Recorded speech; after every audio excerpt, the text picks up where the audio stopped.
Salut, c'est Megadriver16. On se retrouve aujourd'hui pour une vidéo particulière puisque nous allons aborder le futur jeu Tour de France 2015 qui est développé par Cyanide.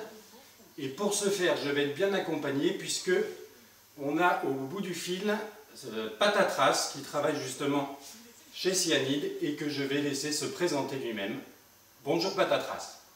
Bien, bonjour à tous, donc moi c'est Patatras, je suis game designer sur Tour de France depuis 4 ans maintenant, et donc j'ai aussi travaillé un petit peu sur les pro cycling au début ou pendant les 2 premières années, et là depuis 2 ans je suis exclusivement sur Tour de France, toute l'année, voilà. Ok, ben très bien. J'apporterai juste, avant d'entrer dans le vif du sujet, 2 petites précisions. À savoir que les images que vous voyez en fond, ce sont des images du Tour de France 2014, qu'il n'y ait pas de confusion. Le jeu Tour de France 2015 n'est pas sorti, Patatras va nous en parler dans quelques temps. Et la deuxième précision, c'est une petite mise en contexte, à savoir qu'avec Patatras, on s'est déjà rencontrés, puisque lors de ma journée de test sur le jeu Tour de France 2015, fin 2014, dans l'état d'avancement de développement dans lequel il était à l'époque, c'est Patatras qui m'avait accompagné lors de cette journée très sympathique dans les locaux de Cyanide. Donc voilà pour le contexte.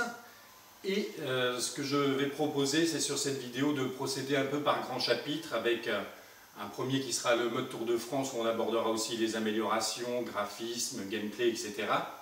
Un deuxième volet qui sera plus consacré au Pro Team et un troisième sur les autres éventuels modes de jeu que nous détaillera éventuellement Patatras. Avant de commencer donc avec le mode Tour de France, je voulais juste avoir quelques informations pratiques, si tu peux nous les donner Patatras, à savoir la date de sortie et les supports pour ce jeu Tour de France 2015. Alors a priori si tout se passe bien, le jeu sortira donc le 19 juin, c'est la date sur laquelle on est fixé. Je dirais que normalement on est dans les délais puisqu'à l'heure où je vous parle, on est en train de faire les versions et on est en train de les envoyer chez Sony et Microsoft pour validation, donc normalement au niveau du planning on est bien. Et donc il y aura une version PS4, PS3 et Xbox One. Et pas concrètement, mais contrairement à ce qui avait été dit, où il y aurait une version Xbox One seulement téléchargement, on a eu la bonne nouvelle de la part de Focus où a priori sur Xbox One le jeu sortira aussi en boîte. Donc, pour tous ceux qui sont un petit peu allergiques au téléchargement, ils pourront se procurer le jeu en physique en magasin. Donc il n'y aura pas de différence entre PS3, PS4 et Xbox One. Tout le monde aura une version boîte. Contrairement à ce qui avait été annoncé il y a quelques mois. Mais il y aura également les versions téléchargement pour ceux qui aime bien aussi dématérialiser. Alors, sur PS4 et PS3, je ne sais pas si elles seront disponibles le jour du lancement. Je ne sais pas s'il y a un petit délai. Là, je ne peux pas vous répondre à ce niveau-là. Ça, c'est Focus qui décide avec Sony si le jeu est disponible directement en Day One, en téléchargement. Alors, sur Xbox One, je pense que tout sera en Day One, puisque c'était prévu comme ça à la base. D'accord. Voilà, là je ne peux pas certifier que le jeu sera en téléchargement dès le Day One sur PS4 et PS3, mais il sera en boîte, ça c'est sûr. D'accord, ben, c'est une bonne nouvelle. Et tu peux nous dire pourquoi la 360 n'a pas été, choisie? 2 raisons. La première raison, c'est qu'en termes de vente, c'est pas la plateforme leader. Donc, ça va aussi avec la seconde raison, c'est que faire 4 plateformes pour la taille de notre équipe, c'est juste impossible en fait. On se limite à 3 parce que si on en fait 4, on va faire des choses pas terribles, enfin, on va être obligé de faire des choses trop vite. Et donc on préfère se concentrer sur 3, ce qui est déjà assez compliqué pour nous à gérer. Et une quatrième, voilà, compte tenu de ces ventes, il a été décidé très tôt, enfin dès le début du développement, de ne pas se lancer sur une version 360. D'accord. Voilà. Et la PlayStation 3, Et ben, la PlayStation 3, elle résiste autant parce que elle se vend bien. Mais tu penses c'est que... tout simplement la raison, c'est qu'en termes de marché, elle a encore une certaine puissance. La PlayStation 3, elle a un parc bien installé. Donc en termes de vente, elle est beaucoup plus intéressante que la Xbox 360, pardon. Eh oui, surtout en France, oui. Donc c'est pour ça qu'elle résiste encore cette année. Bon ben ok, je te remercie pour ces précisions. Et puis on va pouvoir passer dans le vif du sujet avec le mode Tour de France.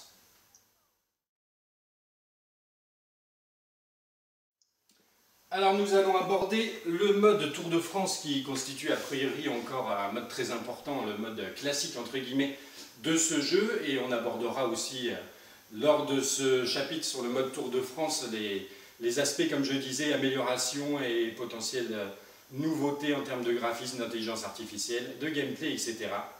Donc Patatras, si tu veux bien nous parler de ce mode Tour de France.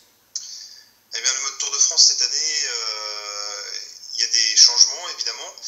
Je dirais qu'il n'y a pas des changements sur la thématique de ce mode, puisqu'il consiste toujours à jouer de 1 à 21 étapes et essayer de remporter le Tour de France. Toujours un système de missions pour remporter des points, pour progresser dans le jeu. Par contre, ce qui a changé, c'est qu'on a rajouté donc 3 modes de difficulté. Donc maintenant, il va y avoir un mode facile, un mode normal et un mode difficile. D'accord. Donc ça, c'était pour essayer parce qu'il y a eu pas mal de discussions sur les forums, sur des gens qui trouvaient le jeu trop facile, d'autres trop difficile. Donc on a essayé, on s'est dit, pour trouver un juste milieu, faut faire deux nouveaux modes. Donc le mode normal, ça va correspondre à ce que les joueurs ont connu depuis le début. Ça, on n'y a pas touché, il y aura toujours ce niveau par défaut. Ensuite, on a un mode donc, facile, où là, je vais y revenir un tout petit peu plus tard, parce que les mécaniques qu'on a mis en place sont liées à certaines nouveautés que je vais expliquer juste après. D'accord. Et pour le mode difficile, là, pareil, on a fait quelques petites différences pour rendre le jeu plus difficile, mais surtout, je pense, le jeu plus difficile pour les gens qui veulent gagner un Tour de France de 21 étapes. Oui, c'est-à-dire d'accord. qu'on s'est vraiment basé pour ceux qui veulent l'expérience la plus, comment dire, la plus plus réaliste. proche de la réalité. C'est-à-dire que le but du mode difficile, c'est pas qu'il soit impossible, mais c'est que de gagner avec des coureurs plus faibles devienne impossible. D'accord, ouais. C'est plus dans cet objectif-là, pour ceux qui recherchent vraiment des classements beaucoup plus réalistes, le mode difficile est pensé pour ça. Mais tu m'avais parlé d'ailleurs de, je crois, il me semble que tu m'avais parlé de l'utilisation des ravitaillements par les équipes adverses. Voilà, en fait, c'est quelque chose que les adversaires ne faisaient pas. Donc là, en mode difficile, ils vont se ravitailler aussi. Donc ce qui fait que l'avantage du joueur sera un petit peu gommé. De la même manière, le joueur en mode normal, il peut se mettre en position aérodynamique. Et là, l'IA le fera de manière aussi optimale que le joueur. Donc ce qui fait que dans les descentes où on pouvait se mettre en position aérodynamique, aller vite et récupérer de l'énergie, l'IA le fera aussi. Donc oui, d'accord. On a gommé en fait les différences qu'il pouvait y avoir avec le joueur. Ce que le joueur était capable de faire, mais pas l'IA. En mode difficile, l'IA le fera aussi. Ah, ok. Donc le jeu est plus difficile, et une des mécaniques aussi qui va rendre l'expérience plus difficile, c'est que cette année on a revu ce qu'on appelle la récupération. Donc c'est l'énergie qu'on redonne entre 2 étapes, Ouais. qui anciennement était très compliqué, pas présenté aux joueurs. Maintenant c'est quelque chose à part entière qu'on montre concrètement aux joueurs. Et en mode difficile, il faudra vraiment bien gérer cet aspect-là, sous peine d'être content de gagner une étape, d'avoir pris 2 minutes, mais le lendemain de le payer très cher en fait, parce que les efforts compteront beaucoup plus. Et tu m'avais parlé que des dans le états mode facile ou dans le mode normal. Tu m'avais parlé des états de forme d'ailleurs, je crois, l'introduction d'états de forme. Donc voilà, ça c'est une nouveauté de l'année. Donc on aura 5 états de forme qui vont de méforme, pas en forme, normale, en forme et forme exceptionnelle. Donc qui vont introduire des différences de performance par rapport à un état normal. Et donc il faudra s'adapter en fonction de son tour, puisque les notes ne seront pas définies par étape. Donc c'est-à-dire qu'on va commencer un tour, on arrive à l'Alpe d'Huez, on a une forme exceptionnelle, donc c'est cool, on va pouvoir en profiter pour essayer de mettre, soit de passer à l'offensive ou de mettre un petit peu le boxon dans le peloton. Mais par contre, si on a une forme négative, là on va peut-être plus jouer la défensive et plutôt essayer de suivre. Et donc l'objectif c'est vraiment que les parties soient différentes, que le joueur soit obligé de s'adapter à la forme qu'il va avoir. Et donc justement de ne pas vivre 2 fois le même tour et de sortir un petit peu du côté rigide qu'on pouvait avoir dans les anciens opus. Et les états de forme, ils seront présents sur tous les niveaux de difficulté? Alors, ils seront présents dans tous les niveaux de difficulté. La différence qu'il va y avoir en mode facile, c'est que l'équipe du joueur, elle sera toujours avec des formes positives. D'accord. Alors que l'IA, elle aura des formes plutôt qui ont tendance à être négatives. Ah, je vois. Donc le joueur partira toujours avec un petit avantage. On a joué là-dessus parce que pour le mode facile, on n'a pas voulu jouer sur l'IA. L'IA, elle est la même pour les 3 modes de jeu. Ouais. Parce qu'en fait, on ne veut pas que le joueur qui joue en facile, ce qu'il a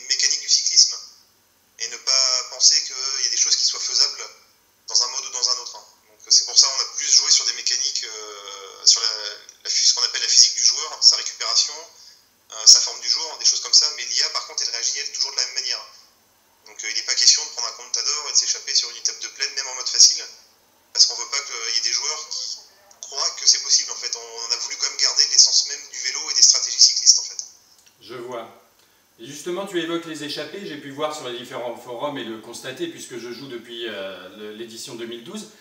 Beaucoup de gens reprochaient un petit peu cette année que les échappées, en étape de plaine en tout cas, n'allaient quasiment jamais au bout, alors sur le 2013 c'était quand même assez régulier si on la gérait bien.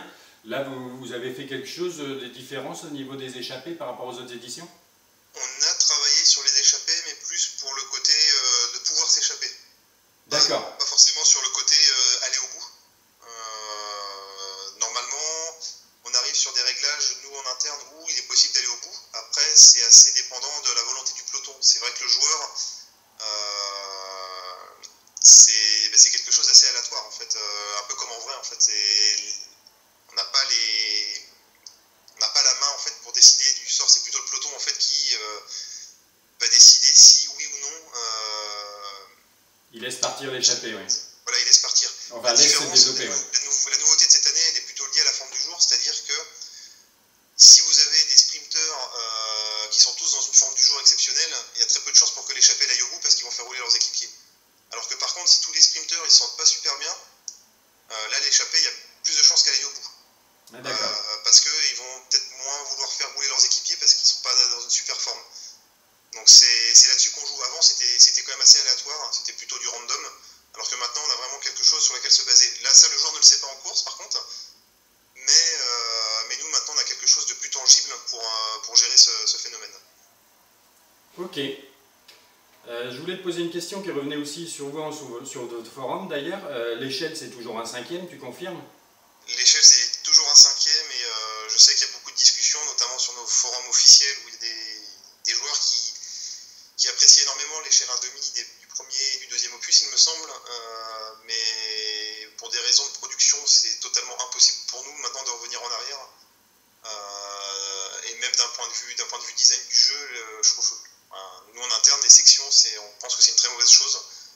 Et l'échelle 1,5 est forcément synonyme de section. Si on fait du 1,5, on sera obligé de mettre des sections, on ne pourra jamais produire toutes les étapes en entier, c'est irréalisable. Il faudrait que l'équipe elle presque quadruple de taille, je pense. Donc c'est vraiment inenvisageable. Ah ben moi ça me va bien. Oui, bah après voilà, mais je pense que c'est subjectif. On pourrait faire un jeu en demi, la preuve, il y en a eu un, ça marchait, ça plaît à certaines personnes, mais je pense que quand même c'est une minorité, et en règle générale, on a plutôt une tendance où un 5e, c'est un bon compromis pour pouvoir avoir des sensations correctes et pas y passer sa vie en fait. Même si on doit lancer le sprint à 1 km de l'arrivée. Mais il faut voilà, s'y faire. C'est des concessions, mais je pense que quand on y joue, on s'y habitue. Et après, voilà, bon, c'est 1 km, je suis totalement d'accord que c'est pas réaliste, mais... non, mais voilà, s'il faut faire une étape, jouer pendant 3 heures pour arriver à faire 2 étapes, je pense qu'il n'y a pas beaucoup de monde qui a ce temps en fait. Pour jouer et pour finir un tour de 21 étapes, ce serait très très long. Et je suis d'accord.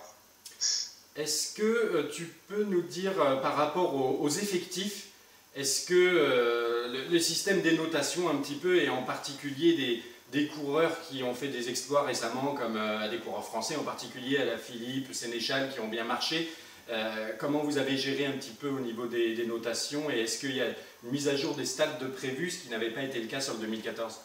Alors, quand tu parles de mise à jour, excuse-moi, je te tutoie. Oui, bien sûr. On fait comme ça. Au niveau des notations... Oui, les notations des coureurs, et puis sur les anciens opus, il y avait un DLC qui sortait en courant d'année avec la mise à jour des stats. Le DLC n'a pas été fait l'année dernière. J'ai pas de raison officielle, parce qu'en fait, on pensait le faire, ça s'est pas fait. On est très vite reparti sur le Tour de France 2015. Et justement, sur le 2015, vous avez prévu quoi? On savait qu'on ferait pas de DLC course, ça avait été acté assez tôt. Et au final, la mise à jour, je pense qu'il y a peut-être une incompréhension, c'est qu'elle faisait partie des DLC, la mise à jour. Et en fait, on l'a pas fait. Et c'est après coup, on s'est dit, on l'a pas fait. En fait, il y a eu un petit micmac de ce côté-là. Pour l'année prochaine, pour 2015, je sais pas si on en fera une, je ne promets rien. Mais c'est juste que l'année dernière, il y a eu une sorte de flottement, et puis après, on a commencé le développement du 2015, et c'était en quelque sorte trop tard. Mais pour les effectifs de base du 2015, vous vous êtes basé sur quoi? Pour le 2015, alors moi j'ai fait un gros travail cet été justement pour remettre tout à jour, sachant que là, la DV qui va être livrée dans le jeu, les notations ont été terminées après Liège-Bastogne-Liège. On n'a pas pris en compte, par exemple, le Tour de Romandie, donc la victoire de Zacharine. Zacharine ne sera pas au niveau qu'il a pu avoir sur le Tour de Romandie. D'accord. Et par contre, Alaphilippe a bien été pris en compte. Sénéchal aussi. Sénéchal, l'année dernière, j'ai vu qu'il y avait vraiment une grosse erreur, c'est-à-dire que l'année dernière, il n'a pas du tout été mis à jour, puisqu'il était à 55 partout, il me semble. Enfin, dans toutes ses notes, il avait 55, donc ça, c'est typiquement le cas d'un coureur qu'on a oublié, mais à coup de pas. On n'a pas fait le nécessaire sur ce coureur-là. Parce que ce qu'il faut savoir, donc, comment ça fonctionne, c'est on est 3 ou 4 à peu près dans l'équipe, où on discute des coureurs, des notes, et ça se fait avec des gens de Pro Cycling Manager. Et après, nous, on a quelques petites spécificités qui font que Pro Cycling et Tour de France n'ont pas les mêmes notes. C'est que nous, on se base quand même avec l'objectif que c'est les performances des coureurs sur le Tour de France. oui, je vois. Par exemple, Pro Cycling Manager, ils ont un cas concret, par exemple, c'est Nibali est plus fort en pavé, il me semble, dans le Tour de France, par rapport à ce qu'il a fait sur le Tour de France, que dans Pro Cycling Manager, parce que Pro Cycling Manager, on sait que sur Paris-Roubaix, il fera rien, donc il ne faut pas que Nibali non plus se mette à pouvoir gagner Paris-Roubaix, par exemple, sur Pro Cycling Manager. Donc c'est des différences entre les deux jeux. Après, comment est-ce qu'on évalue les coureurs? C'est pas mal à force de simulation, on simule des courses, on voit les résultats, et on voit, tiens, par exemple, à Alaphilippe, pourquoi est-ce qu'il fait des résultats qui sont pas à la hauteur? Peut-être parce que, ah oui, en fait, en vallon, il lui manque peut-être un petit point pour arriver à rivaliser avec les meilleurs, ce genre de choses, en fait. Après, voilà, on regarde les résultats qu'on a, et on essaye de voir ce qui peut être amélioré, ou pourquoi les résultats sont pas forcément comme ceux de la réalité, en fait. Et en ce qui concerne les effectifs des titulaires qu'on aura sur le Tour de France, est-ce qu'on aura la main dessus sur notre équipe, pas seulement notre équipe Alors en fait, comme je disais, comme c'est terminé très tôt, après Liège-Bastogne-Liège, on ne peut pas se baser sur les listes officielles. Donc le parti pris qu'on a eu en interne, c'est de mettre les meilleurs coureurs. D'accord, comme sur Tour de France 2014, à l'exception Voilà. de Quintana, vous saviez depuis le début qu'il n'était pas présent. Disons que ce qui s'est passé sur les anciens Tours de France avant 2014, c'est qu'on terminait le jeu beaucoup plus tard, ce qui provoquait pas mal de problèmes parce qu'on était vraiment dans un gros rush à la fin, donc ça permettait de faire des ajustements par rapport aux autres des équipes qui disaient lui fera pas le tour, un tel et tel, donc on avait une petite marge, mais cette marge-là elle n'existe plus malheureusement pour la DB, mais heureusement pour nous parce que ça nous permet de faire un jeu qui est quand même un peu mieux fini. On essaie d'améliorer tous les ans la finition et tout ce qui est bug, et donc les dates de finition sont maintenant beaucoup plus tôt, et donc la DB elle est arrêtée. Je pense que sur les dernières éditions, avant 2014, la DB on l'a modifiée quasiment jusqu'à la fin presque la fin du Tour d'Italie. Ah oui. Pour donner un ordre d'idée, alors que maintenant on l'arrête après Liège-Bastogne-Liège. Et à quel point on aura la main sur nous-mêmes dans le jeu, modifier les titulaires des équipes? Ah, ce sera que pour notre équipe. Là, on n'a pas changé le fonctionnement. D'accord. Ça n'a pas bougé. Après, je voulais aborder, juste pour finir ce mode de jeu Tour de France, les licences alors des équipes, vous en êtes où? Est-ce qu'on aura de bonnes surprises du genre la BMC en rouge, etc. Eh bien, je vais pas faire de fausses joies. Il n'y a pas de surprise spéciale, sauf une qui est plutôt mauvaise, puisqu'il y a une équipe où on n'a pas réussi à avoir la licence. Il s'agit de Robcar. On n'a pas eu de réponse, tout simplement. C'est-à-dire qu'au niveau processus, on a la licence avec la IGCP, c'est eux qui gèrent en partie pour faire simple, qui gèrent les droits des équipes. On traite avec eux pour pouvoir utiliser les équipes, et après on doit traiter avec chaque équipe. D'accord. BMC c'est simple, on leur envoie le même formulaire qu'à toutes les équipes pour savoir si on peut utiliser leur maillot, leur nom et le nom des coureurs. On n'a pas de réponse, ils ne nous répondent même pas. Et cette année, on a le même cas avec Europcar où on n'a pas eu de réponse du tout. Donc quand on n'a pas de réponse, on peut pas utiliser. Donc là, le seul espoir qu'on ait, c'est que Europcar nous réponde dans les semaines qui viennent, et on essaiera de faire quelque chose pour remettre le maillot et tout, parce qu'après, comme je disais, comme aujourd'hui même, on est en train de faire les masters, donc les versions finales du jeu, c'est un peu compliqué de revenir en arrière. Mais comme c'est des choses qui nous tiennent vraiment à cœur, si vraiment pour une équipe, je pense qu'on essaierait de faire le maximum pour rechanger les données. Mais là, à l'heure actuelle, c'est pour nous, en interne, la mauvaise nouvelle. On a vraiment attendu le dernier moment. On les a enlevés du jeu hier. Jusqu'à hier, on espérait une réponse. On espérait, ils nous ont toujours répondu. Cette année, ils nous ont pas répondu. Je ne sais pas pourquoi. On n'arrive pas à avoir de contact. On les a contactés par mail, par téléphone, par fax. On n'y arrive pas. Donc, voilà. Je sais que nous, on est déçus. Je sais que les joueurs vont être déçus. Mais en l'état actuel des choses, ils seront présents quand même comme la BMC, avec un maillot fictif? Voilà, de la même manière, par contre, il y aura une équipe et on pourra renommer les coureurs. Pour ceux qui veulent renommer les coureurs et avoir les vrais noms, ils peuvent renommer les coureurs. Ok. Mais oui, non, on est hyper déçus. Disons que ça fait très longtemps qu'on travaille avec eux, on n'a jamais eu de soucis comme ça. Alors après, ils ont peut-être des problèmes en interne, je leur jette pas la pierre, peut-être qu'ils ont des raisons de leur côté, mais autant BMC, on va dire, ils nous snobent, ça on le sait depuis longtemps en fait, mais Europcar, c'est très étonnant de leur part, donc voilà, c'est à suivre. Un petit peu le petit souci. D'accord. À suivre, voilà. Donc, et s'ils nous entendent, répondez-nous vite, on pourra peut-être faire quelque chose. D'accord, à bon entendeur, effectivement.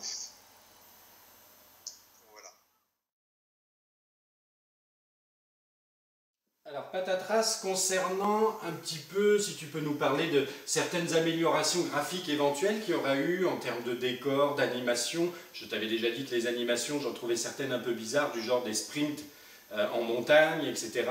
Que peux-tu nous dire sur les améliorations graphiques? Alors, d'un point de vue graphique, bon, il faut tout de suite distinguer la PS3 des autres plateformes. La PS3, on n'a pas fait d'efforts supplémentaires. Les améliorations graphiques, elles concernent surtout la next-gen,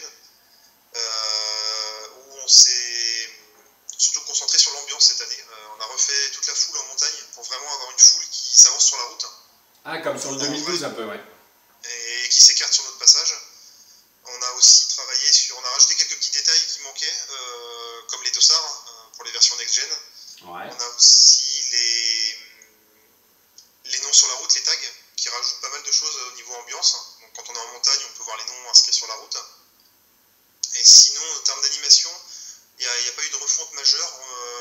On a pris les retours, par exemple le retour que tu évoquais sur les attaques, les animes un peu bizarres.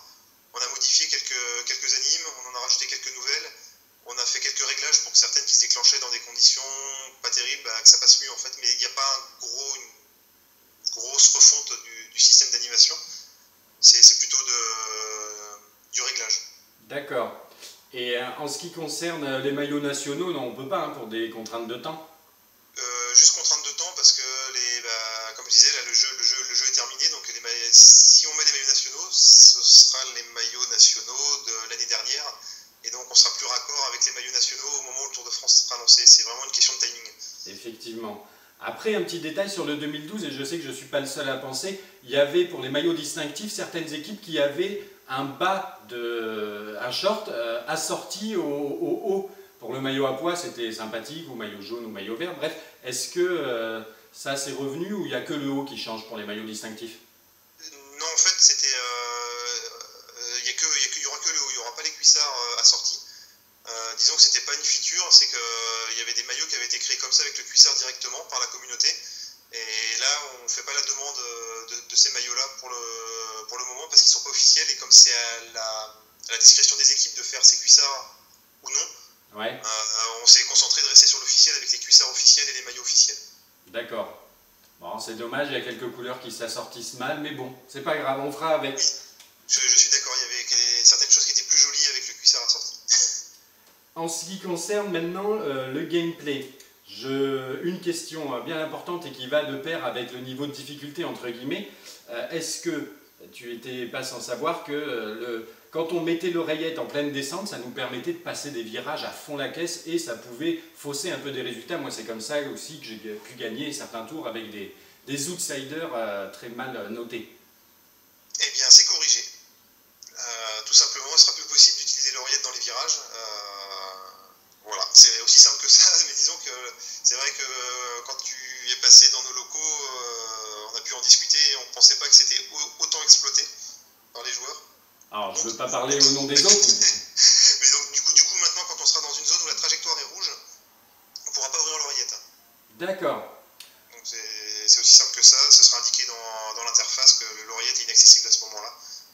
Autre petit truc et astuce qu'on a découvert, et là je sais que je ne suis pas le seul à l'utiliser, c'est pour les sprints massifs qui ont souvent été délicats à gérer, que ce soit sur le 2012, 2013, 2014.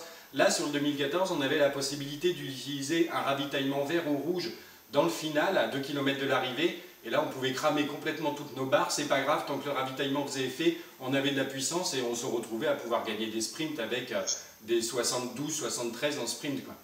Et donc là, c'est pareil, ça a été corrigé aussi. Quand on prend un ravitaillement, maintenant, on ne peut plus attaquer, tout simplement. Ah d'accord. Donc les ravitaillements, il y aura des nouveaux ravitaillements cette année. Ils sont un petit peu différents, donc il faudra les redécouvrir, mais voilà, maintenant, quand un coureur se ravitaille, il met la main à la poche, donc il s'assoit sur la selle, et donc il ne peut pas attaquer, tout simplement. Et on peut quand même gagner des sprints, parce que moi j'avais du mal sur le 2012 et le 2013. Et on peut toujours gagner des sprints, enfin, nous, il n'y a pas de souci pour en gagner. Après, c'est vrai que pour les gens qui ont du mal, ça va peut-être les handicaper un petit peu plus, parce que ça rend le jeu un petit peu plus difficile, je te l'accorde. Et les mais je pense que tu vas trouver un power-up qui devrait arriver quand même à t'aider. D'accord. On l'avait évoqué aussi lors de la journée de playtest et j'avais vu que ça avait été amélioré.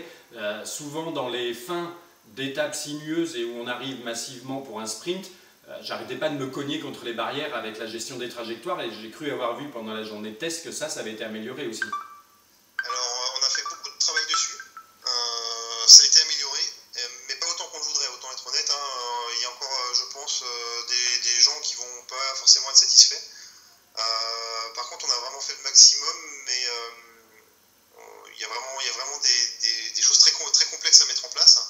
On a amélioré les choses. Je pense que c'est mieux que l'an dernier. On a moins de problèmes parce qu'on ne s'est pas éjecté comme avant. En fait, on arrive à peu près à suivre les coureurs, mais c'est vrai que des fois, l'IA a tendance à arriver à couper un tout petit peu mieux que nous les virages. Ce qui provoque un petit décalage. Mais ça n'empêche pas de suivre et d'être dans le peloton. Bon, on verra sur place effectivement. Sinon, je voulais aussi évoquer le problème, entre guillemets, dont je t'avais déjà fait part lors de la journée de playtest, de la gestion des coéquipiers, en particulier quand on leur demande de nous protéger. J'avais trouvé que sur 2014, ils avaient tendance limite à nous gêner, à nous freiner par moments.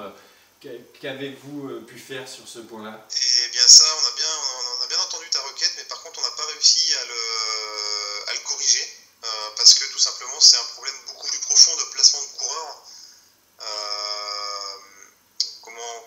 Comment faire simple? C'est-à-dire que le placement des coureurs dans le peloton, il est régi par certaines règles, et toucher à ça, ça pose pas mal de soucis, parce que le placement, c'est quelque chose d'important dans le vélo, et dès qu'on touche à ça, sur les coureurs qui remontent et les coureurs qui laissent passer, eh bien ça provoque des bugs des fois beaucoup plus profonds. Et donc là, je dirais que c'est un problème qu'il faut qu'on aborde dès le début du développement du prochain.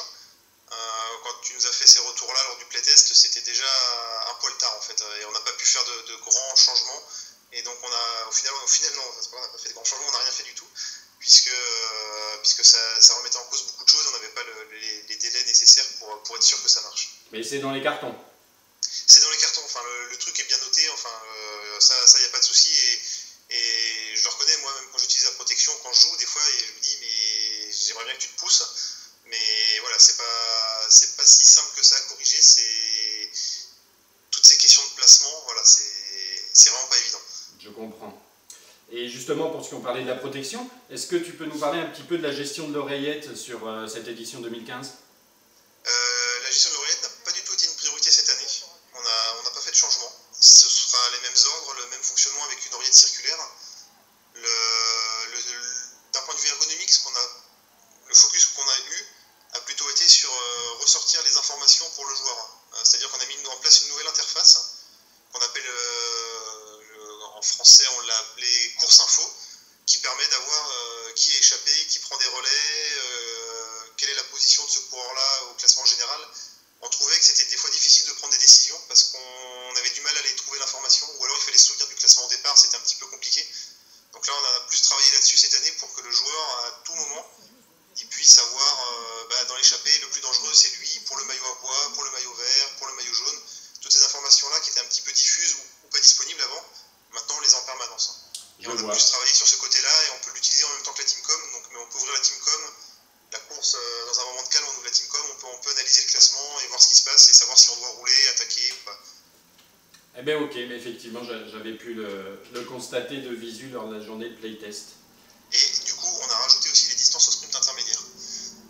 D'accord, et justement. Donc on les a pas rajoutés l'année dernière, il y a eu un bug a priori qui touchait la version PlayStation 4 où on est passé à travers, on n'a toujours pas trouvé pourquoi. C'était vraiment un bug pur et dur et c'était pas une feature de l'avoir enlevé, c'était vraiment un bug qui nous a échappé. Et on se pose encore la question de comment il nous a échappé puisqu'il est tellement visible que voilà. Ouais, je me rappelle. Eh bien, justement, dernier point sur ce mode de jeu classique du Tour de France, est-ce que ça va plus batailler, on en avait déjà parlé, pour le classement grimpeur et le classement maillot vert, les sprints intermédiaires Alors là, sur le classement maillot vert, on a travaillé sur le fait qu'il soit impossible maintenant d'attaquer avant un sprint intermédiaire pour aller choper les points avant les sprinteurs. Ouais. Pour rendre le classement plus cohérent. On a travaillé aussi pas mal sur le classement de la montagne pour que les coureurs qui sont intéressés par le classement, ils tentent de s'échapper et de prendre la bonne sur l'étape de montagne. On est super satisfait du résultat.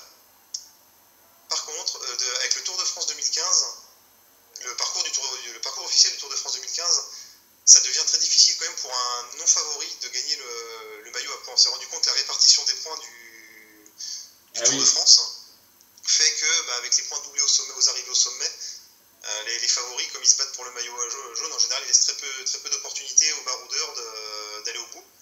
Et donc, c'est vraiment, vraiment costaud d'aller chercher le maillot à pois cette année.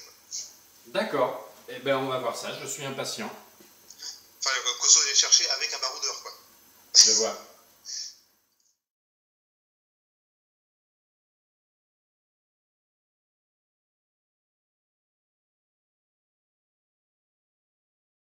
Nous allons aborder maintenant le mode Pro Team, un mode qui me tient particulièrement à cœur, que j'ai bien apprécié sur le 2014 et qui malheureusement comportait quelques bugs, mais c'était une première.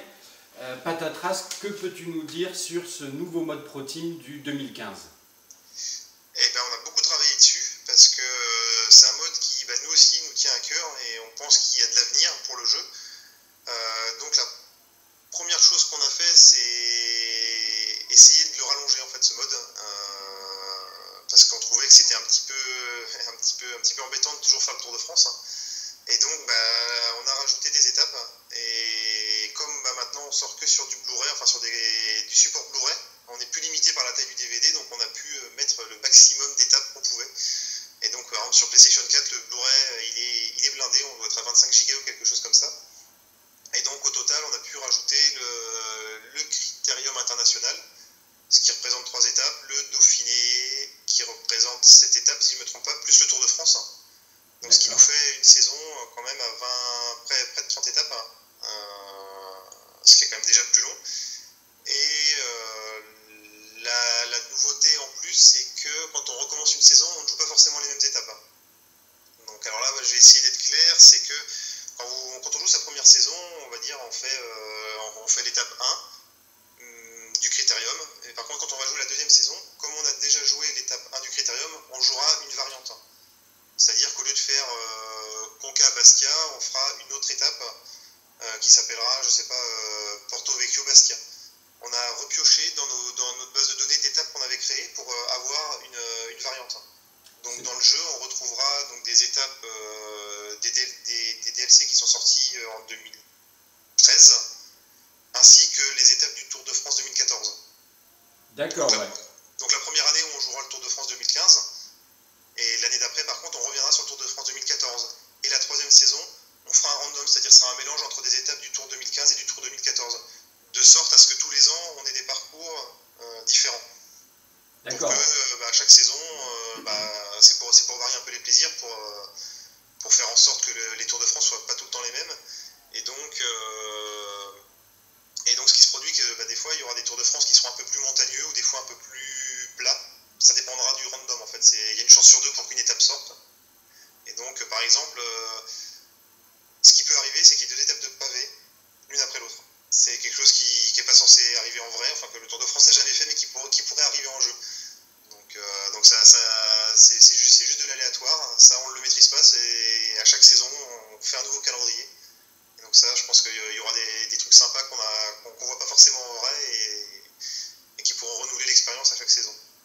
Si je récapitule, si j'ai bien compris, pour le Pro Team, une saison sera constituée d'une part du Critérium international, d'autre part du Dauphiné et également en troisième course du Tour de France. Voilà, c'est ça, mais ça se mérite. Parce que quand vous allez commencer la première saison, vous participez au Critérium international, mais par contre, si les résultats ne sont pas suffisants, vous ne serez pas invité au Dauphiné. D'accord. Ouais. Ça veut dire qu'il faudra refaire le Critérium, faire des meilleurs résultats, soit en étant meilleur, soit en ayant acheté des coureurs un peu meilleurs aussi. Et donc là, si dans le Critérium on arrive à faire des bons résultats, on est invité au Dauphiné. Si on fait des bons résultats au Dauphiné, on est invité au Tour de France. Et une fois que les courses sont débloquées, elles sont débloquées tout le temps en fait. C'est juste pour s'assurer qu'on n'arrive pas aussi sur le Tour de France avec une équipe trop faible.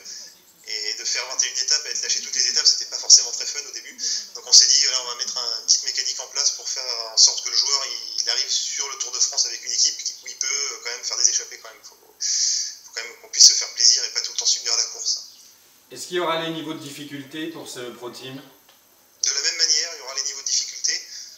En facile, on part avec une équipe qui est un petit peu meilleure de base. Et après, les mécaniques sont les mêmes pour la forme du jour. Pour la récupération, c'est comme pour le mode Tour de France. Et justement, tu parles des équipes. L'année dernière avait été plus ou moins reproché. Les doublons, quand on achetait quelqu'un dans une équipe, ils ne disparaissaient pas de l'effectif. Oui, tout à fait.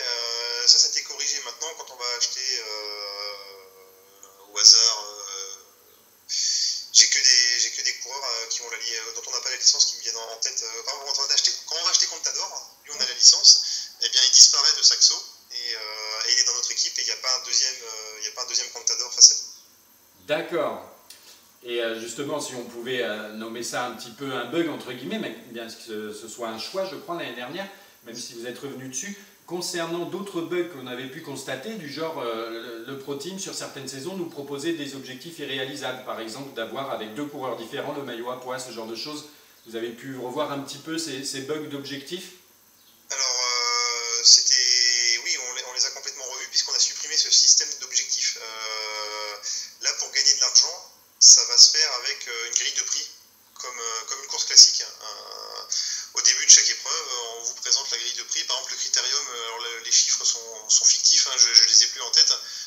Gagner le général, on gagne 10 000 euros jusqu'à la 10e place. Gagner une étape, c'est 5 000 euros. Et les classements annexes, c'est 5 000 euros aussi peut-être. Et après, sur le Dauphiné, les gains sont plus importants, sur le Tour de France aussi. Et c'est juste en faisant du résultat. Il n'y a pas d'objectif lié à des coureurs. D'accord. Et en termes d'effectifs, justement, comme on parle du Dauphiné et du Critérium, j'avais vu une question qui était pertinente à ce propos-là. Les équipes seront les mêmes que... Est-ce qu'il y aura des équipes supplémentaires pour ces courses-là, comme dans la réalité? Non, on est toujours avec les mêmes équipes du Tour de France. La différence, en revanche, c'est que quand on fait le Critérium, on ne va pas se battre contre Contador, parce que Contador, le Critérium, en règle générale, il ne le fait pas. Je ne sais même pas s'il a déjà participé au Critérium international. Donc on va avoir des équipes plus faibles sur le Critérium. Par contre, quand on va arriver sur le Dauphiné, là, on va commencer à avoir quelques leaders. Et sur le Tour de France, on aura les meilleurs coureurs qui seront présents. Et toujours pas de classique, hein, tu viens de répondre à la question. Toujours pas. Je sais que beaucoup de joueurs les demandent. Pour l'instant, pas de classique parce que ça cadre mal pour l'instant avec ce qu'est le jeu, avec ce qu'est notre IA, puisque c'est le jeu avant tout pensé pour de la course par étape. Et on a pu nous le tester en local. On a fait, oui, nous on a pu jouer à Paris-Roubaix en mode tour on a pu faire du Paris-Roubaix en interne et c'était pas forcément super fun. Il y a du travail à faire, disons que c'est pas aussi simple que ça.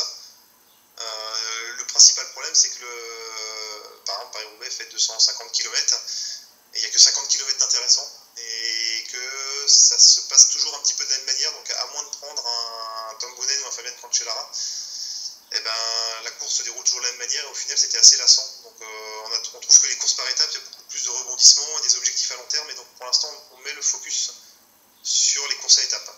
Après, ça ne veut pas dire qu'on n'est pas d'accord et qu'on ne le fera jamais. C'est juste que pour l'instant, dans le terme des priorités, nous, les classiques sont juste un petit peu plus bas. Mais maintenant qu'on a bien amélioré le Pro Team, qu'on a mis du critère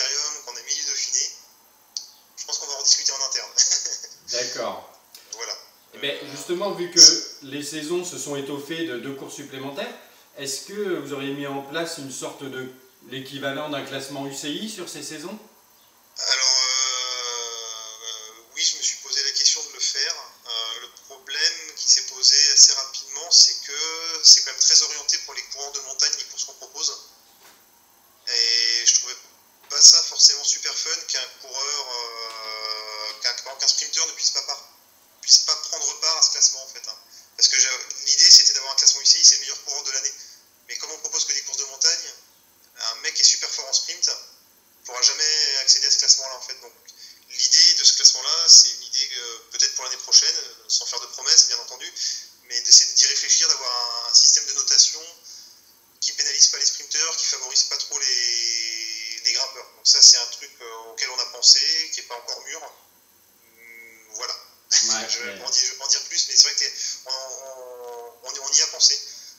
Mais l'idée n'est pas encore mûre avec ce qu'on a fait cette année.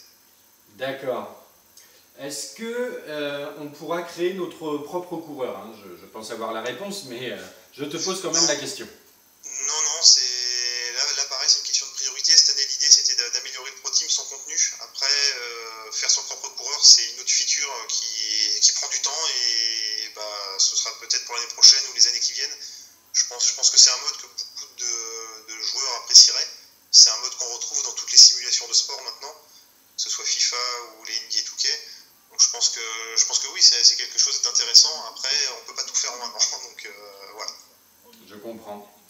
Dernier point sur ce mode Pro Team, l'introduction l'année dernière des légendes, hein, qui, moi j'avais trouvé ça très sympathique. Est-ce que tu peux nous en dire plus? Justement, je ne vais pas en dire plus, si ce n'est qu'il y en a plus. Mais je ne vais pas trop en dire parce que, voilà, on va dire que l'année dernière c'était quelque chose de complètement caché, qu'on n'avait pas annoncé. Maintenant, les joueurs s'y attendent, donc on peut en parler. Je peux dire qu'on en a rajouté. J'ai pas la liste en tête, mais on a dû en rajouter une dizaine, je pense. Sympa. Mais par contre, après, on a changé un petit peu leur fonctionnement, donc je laisse planer le sujet. D'accord, mais en tout cas, vous avez reconduit le système des légendes, c'est déjà une information. C'est-à-dire qu'au bout d'un certain moment, on pourra toujours acheter ces coureurs légendaires, à la différence près qu'ils ne seront pas aussi puissants que l'année dernière. L'année dernière, c'était une volonté c'était la fin du jeu en quelque sorte, de se dire voilà, si on prend ces mecs-là, c'est pour tout exploser. Là, on a toujours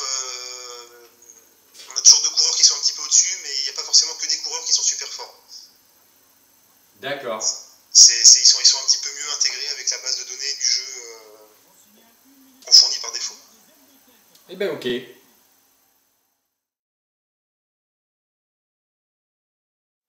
Nous allons passer maintenant aux autres modes de jeu après le mode classique du Tour de France et le Pro Team qu'on vient d'évoquer. Patatras, est-ce qu'il y a d'autres modes de jeu dans le Tour de France 2015? Alors oui, cette année, on a mis un nouveau mode de jeu qui s'appelle Descente.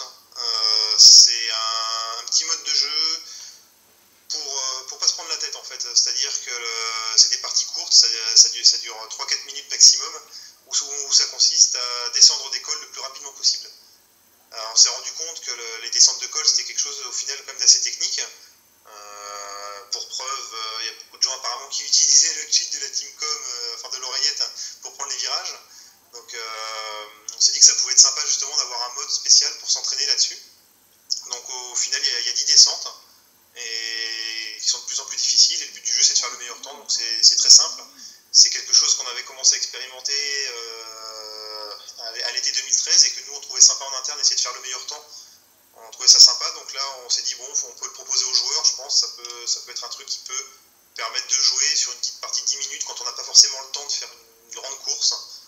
Voilà, donc vous pourrez découvrir ça, c'est tout nouveau pour cette année et vous pourrez tenter de battre les records. Et donc c'est une sorte d'entraînement à la descente, il y aura un classement associé? Alors, je vais répondre en même temps à une autre question, c'est qu'il n'y a pas de online cette année dans le jeu, donc non, il n'y a pas de classement associé.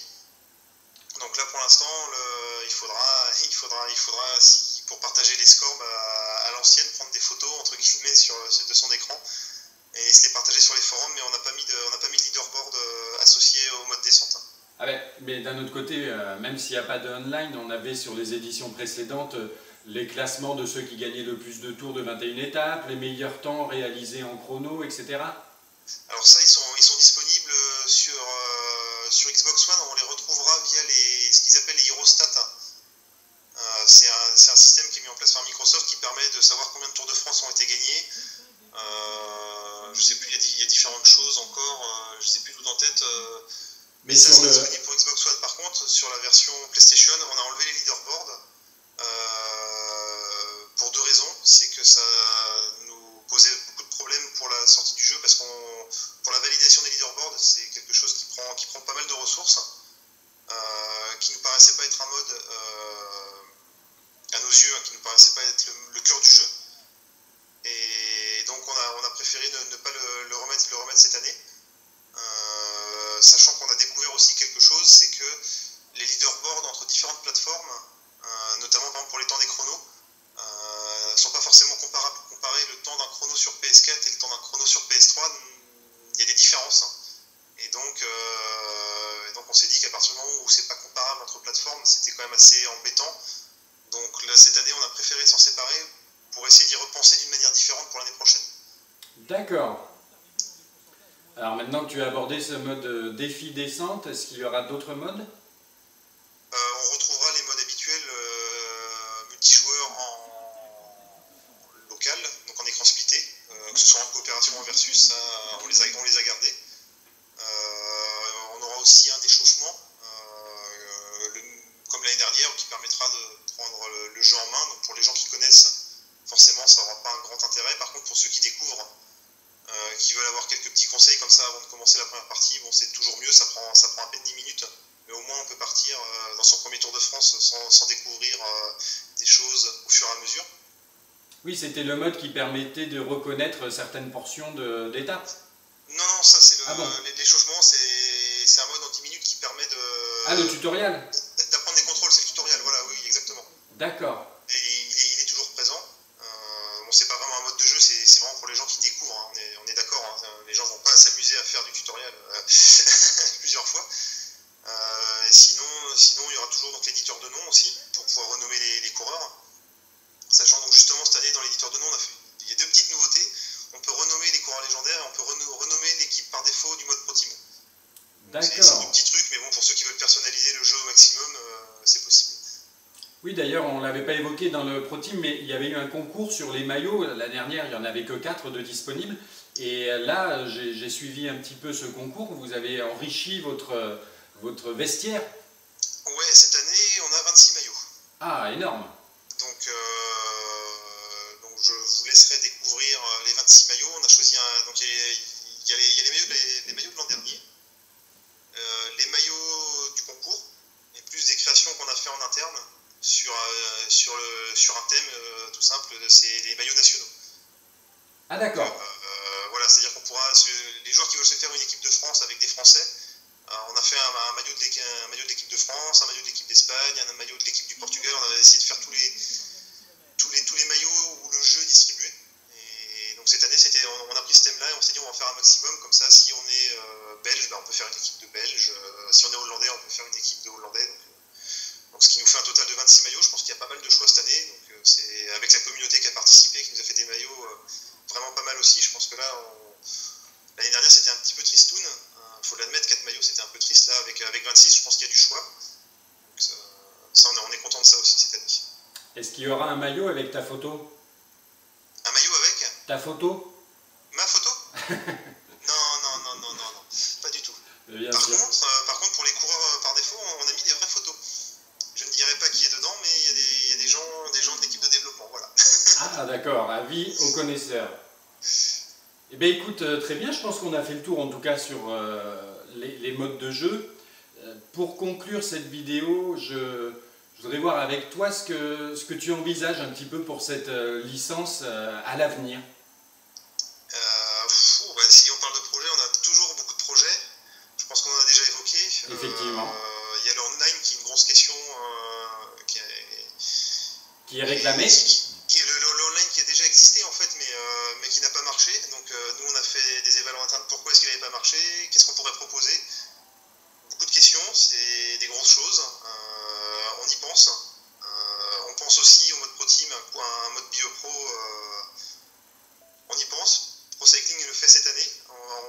comment ça va être accueilli par les joueurs, comment est-ce qu'on peut faire du bio-pro dans un jeu de vélo. C'est quoi? C'est créer son coureur et le faire évoluer tout simplement. Ah oui, ce qu'on a évoqué, oui, d'accord. Voilà, on l'a évoqué, cette année ça va être dans PCM. On va voir comment réagissent les joueurs, ce qu'ils ont aimé, ce qu'ils n'ont pas aimé, est-ce qu'on peut s'en inspirer ou pas. Je pense qu'ils ont, on va dire qu'ils défrichent un petit peu le passage pour nous, pour les années à venir, pour ce mode-là. Il y a ça, moi il y a quelque chose aussi là, qui m'embête un tout petit peu avec le jeu de cette année, c'est qu'on a proposé beaucoup plus de courses, mais ça s'adresse aux gens qui vont jouer au Pro Team. Pour les autres, ils n'ont pas forcément accès à ces courses-là s'ils ne jouent pas en Pro Team. Donc j'aimerais que tout le monde puisse jouer au Critérium, au Dauphiné sans forcément lancer un Pro Team.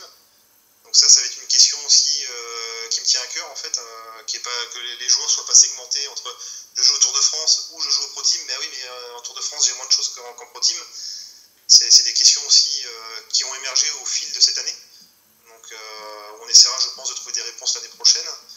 Donc voilà, c'est des grosses choses. Après, on attend aussi de voir si le mode descente, si les retours des joueurs, c'est-à-dire que si les joueurs sont indifférents, bon, c'est peut-être pas quelque chose qu'on poussera. Par contre, si on a des retours comme quoi c'est cool, on en veut plus, peut-être qu'on fera des choses parce qu'il y a aussi des choses qu'on n'a pas faites dans le mode descente et qui pourraient être faites. Voilà, ça va dépendre. On va scruter scrupuleusement, c'est un petit peu bizarre comme expression, mais on va bien regarder ce qui se dit sur les forums. Parce que contrairement à ce que des fois on lit, on écoute ce que dit la communauté au maximum. Voilà, l'ajout du contenu dans le Pro Team, c'est la communauté qui l'a énormément demandé, donc on a fait l'effort cette année. Tous les petits bugs qui ne plaisaient pas en Pro Team, on les a aussi corrigés parce que c'était pas forcément des bugs, des fois c'était des volontés de notre part, on s'est trompé, on les corrige parce que la communauté, et on voit que les joueurs ils aiment pas, donc on écoute. Et donc là, pour ce qui va se passer pour l'avenir, ça va aussi énormément dépendre des retours des joueurs. Donc on a des idées, et après la priorité elle sera principalement mise en fonction des retours qu'on a en fait. C'est-à-dire que si on nous dit que le mode descente ça nous plaît pas, on le mettra tout en bas de notre pile de priorité. Si on nous dit c'est cool, on le mettra en haut, et voilà, c'est comme ça qu'on fonctionne en fait. On a nos idées et après on les traite. La priorité est mise en fonction des retours des joueurs principalement. Je vois. Et puis pour l'avoir évoqué tous les deux, tu sais que moi, ce que j'apprécie particulièrement, c'est plus de contenu, et ça va dans le bon sens avec les courses que vous avez rajoutées. Après, chacun a des envies différentes, mais tu connais les miennes en tout cas. Oui, Après le contenu, là, on a essayé de blinder cette année. Après, la taille du master, elle commence à être. On s'est né sur du 25 gigas pour le jeu, ça commence à faire beaucoup. Donc, le Blu-ray, simple couche, il est plein là. Va falloir qu'on trouve de la place. C'est pas impossible, mais il va falloir qu'on en trouve si on veut rajouter des classiques ou rajouter d'autres courses. Sachant que l'autre. Un petit point de détail, parce que c'est aussi débattu sur les forums, c'est quelles courses on peut ajouter. Nous, on est dans l'optique de travailler d'un partenariat avec ASO, donc c'est forcément des courses ASO. Oui, donc on oublie le Giro et la Vuelta. Autant se le dire, c'est vrai qu'il y a des courses qui sont sympas, qui ne sont pas ASO, mais un Tour d'Italie, on n'a pas la licence, on ne pourra pas l'exploiter. On pourrait mettre un faux nom, mais je pense qu'ASO, ils regardent quand même ce qu'on fait, ils ont à cœur qu'on respecte leur licence, que ce soit le Tour de France, et je pense que si on leur met un concurrent qui s'appelle pas Giro d'Italia, mais qui ressemble fortement au Tour d'Italie, avec un maillot rose ou des choses comme ça, je pense que ça passera pas. Et même si on met un maillot jaune, il y a des grands tours, ils sont pas fous. Des grands tours, il n'y en a que 3, si on en rajoute un, ils le verront très vite. D'où la petite confusion. Moi, je sais que ça me plaît pas trop. Vous avez pris un parti pris, même dans vos sites, de mettre que Tour de France était la version PC de Pro Cycling Manager. Moi, je sais que ça me contrarie un petit peu, parce que de fait, on peut s'attendre à avoir le même contenu, et sur PCM, on a toute une saison avec les grands tours, etc. Je suis complètement d'accord. Là, c'est des questions marketing qui échappent aux développeurs. Qui mériteraient un débat à part entière. Mais là, en tout cas, je pense qu'on a bien fait le tour sur justement le jeu Tour de France 2015 à venir normalement, donc le 19 juin.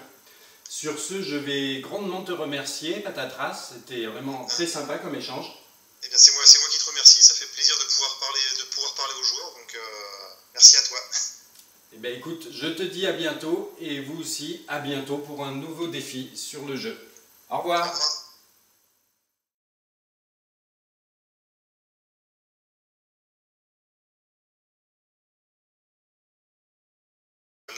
commencer à avoir quelques leaders. Et sur le Tour de France, on aura les meilleurs coureurs qui seront présents. Et toujours pas de classique, hein, tu viens de répondre à la question. Toujours pas. Je sais que beaucoup de joueurs les demandent.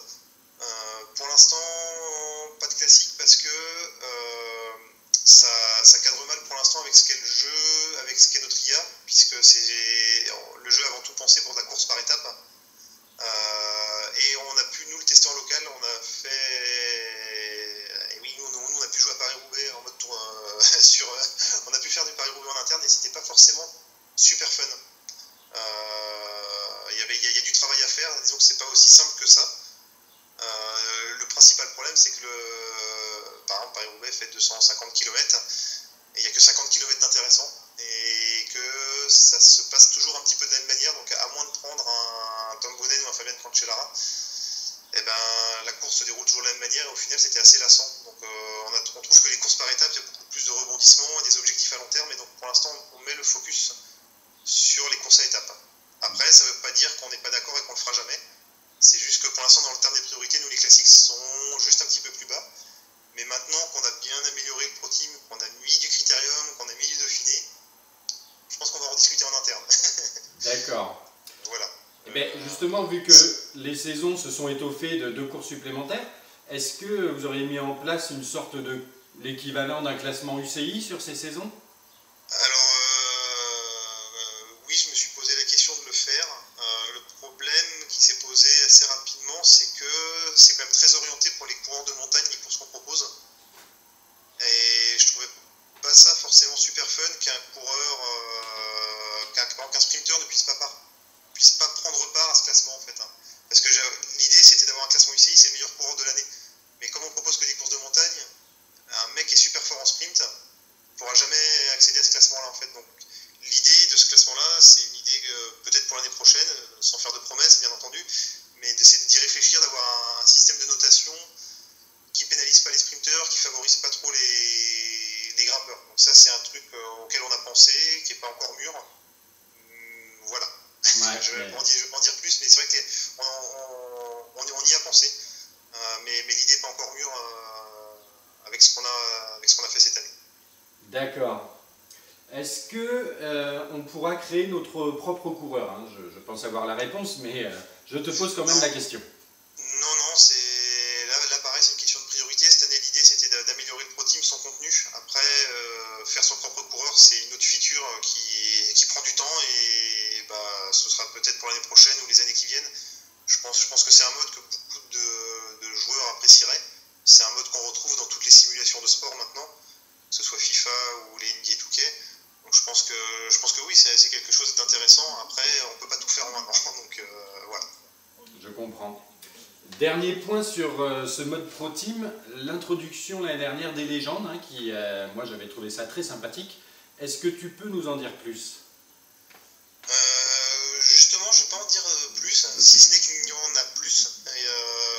Mais je ne vais pas trop en dire parce que, voilà, on va dire que l'année dernière c'était quelque chose de complètement caché, qu'on n'avait pas annoncé. Maintenant, les joueurs s'y attendent, donc on peut en parler. Je peux dire qu'on en a rajouté. J'ai pas la liste en tête, mais on a dû en rajouter une dizaine, je pense. Sympa. Mais par contre, après, on a changé un petit peu leur fonctionnement, donc je laisse planer le sujet. D'accord, mais en tout cas, vous avez reconduit le système des légendes, c'est déjà une information. C'est-à-dire qu'au bout d'un certain moment, on pourra toujours acheter ces coureurs légendaires, à la différence près qu'ils ne seront pas aussi puissants que l'année dernière. L'année dernière, c'était une volonté c'était la fin du jeu en quelque sorte, de se dire voilà, si on prend ces mecs-là, c'est pour tout exploser. Là, on a toujours 2 coureurs qui sont un petit peu au-dessus, mais il n'y a pas forcément que des coureurs qui sont super forts. D'accord. Ils sont un petit peu mieux intégrés avec la base de données du jeu qu'on fournit par défaut. Eh bien, ok.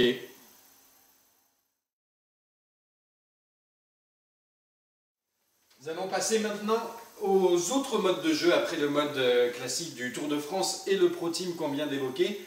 Patatras, est-ce qu'il y a d'autres modes de jeu dans le Tour de France 2015? Alors oui, cette année on a mis un nouveau mode de jeu qui s'appelle Descente.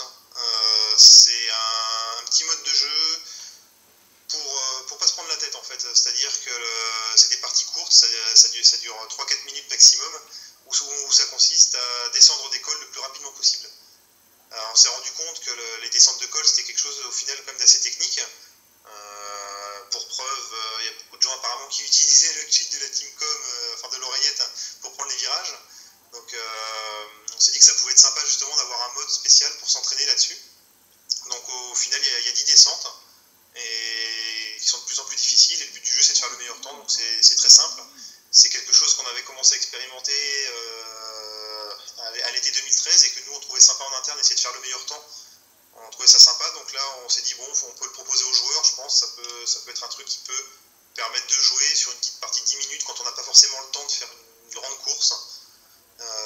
Voilà, donc vous pourrez découvrir ça, c'est tout nouveau pour cette année et vous pourrez tenter de battre les records. Et donc c'est une sorte d'entraînement à la descente, il y aura un classement associé? Alors je vais répondre en même temps à une autre question, c'est qu'il n'y a pas de online cette année dans le jeu, donc non, il n'y a pas de classement associé. Donc là, pour l'instant, il faudra pour partager les scores, à l'ancienne, prendre des photos entre guillemets de son écran et se les partager sur les forums, mais on n'a pas mis de leaderboard associé au mode descente.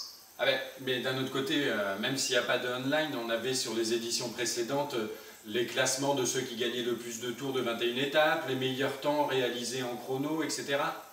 Alors ça, ils sont disponibles sur Xbox One, on les retrouvera via ce qu'ils appellent les Eurostats.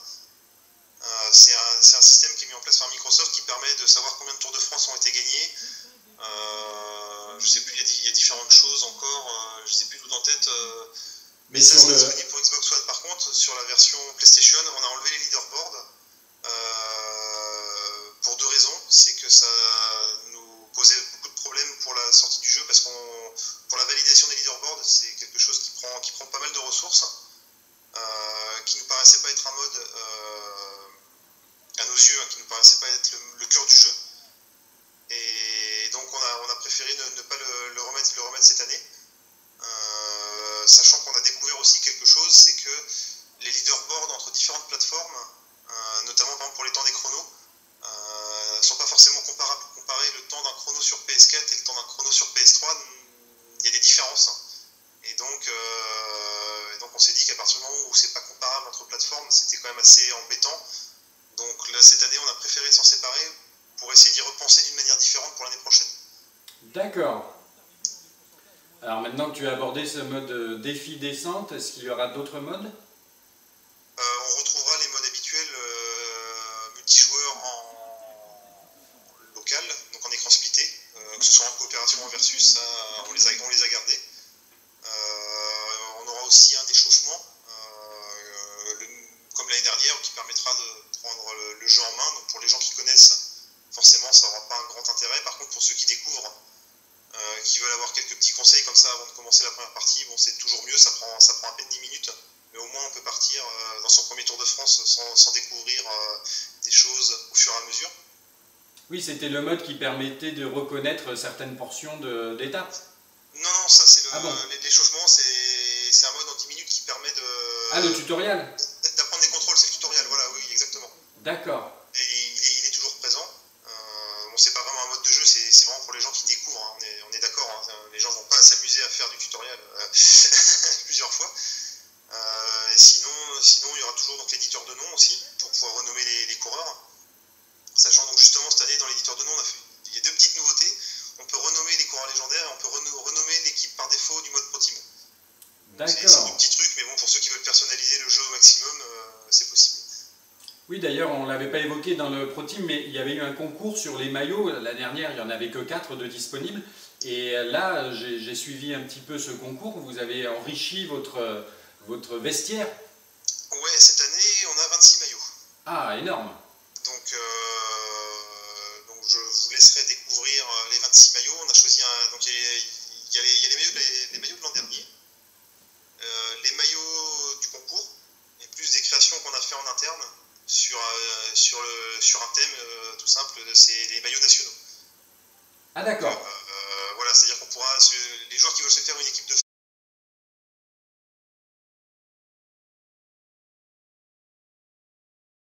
Salut, c'est Mega Driver 16.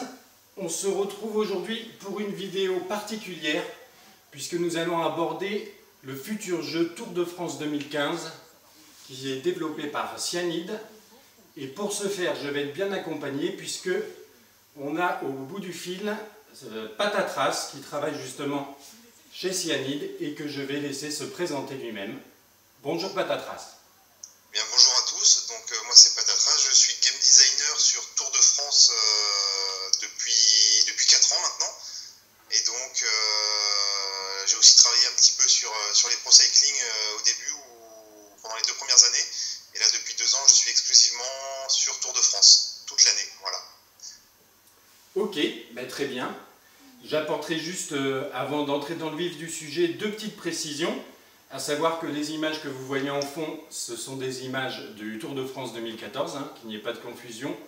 Le jeu Tour de France 2015 n'est pas sorti, Patatras va nous en parler dans quelques temps. Et la deuxième précision, c'est une petite mise en contexte, à savoir qu'avec Patatras, on s'est déjà rencontrés, puisque lors de ma journée de test sur le jeu Tour de France 2015, fin 2014, dans l'état d'avancement de développement dans lequel il était à l'époque, c'est Patatras qui m'avait accompagné lors de cette journée très sympathique dans les locaux de Cyanide. Donc voilà pour le contexte. Et ce que je vais proposer, c'est sur cette vidéo de procéder un peu par grands chapitres avec un premier qui sera le mode Tour de France où on abordera aussi les améliorations, graphisme, gameplay, etc.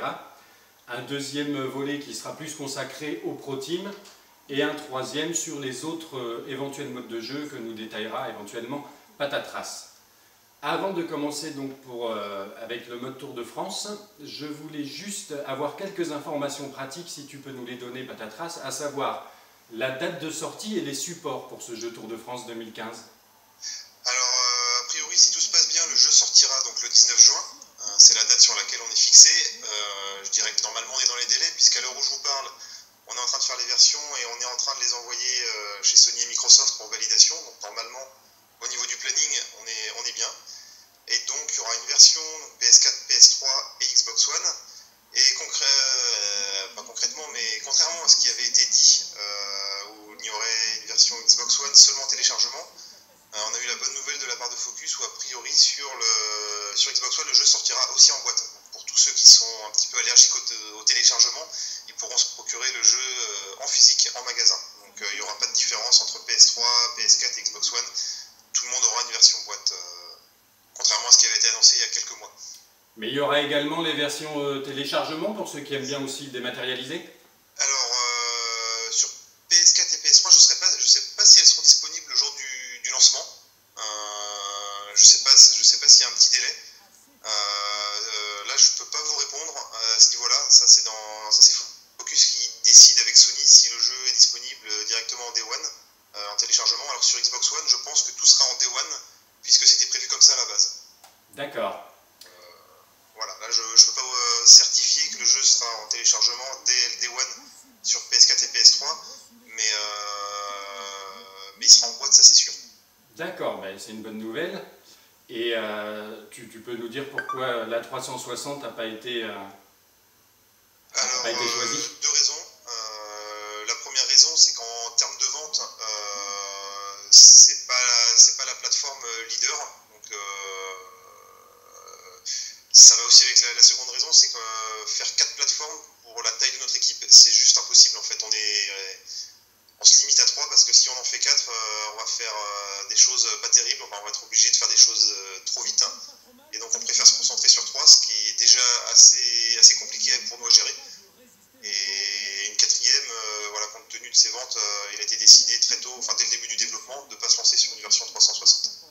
D'accord. Voilà. Et la PlayStation 3, Et ben, la PlayStation 3, elle résiste autant parce que elle se vend bien. Mais tu penses c'est que... tout simplement la raison, c'est qu'en termes de marché, elle a encore une certaine puissance. La PlayStation 3, elle a un parc bien installé. Donc en termes de vente, elle est beaucoup plus intéressante que la Xbox 360, pardon. Eh oui, surtout en France, oui. Donc c'est pour ça qu'elle résiste encore cette année. Bon ben ok, je te remercie pour ces précisions. Et puis on va pouvoir passer dans le vif du sujet avec le mode Tour de France.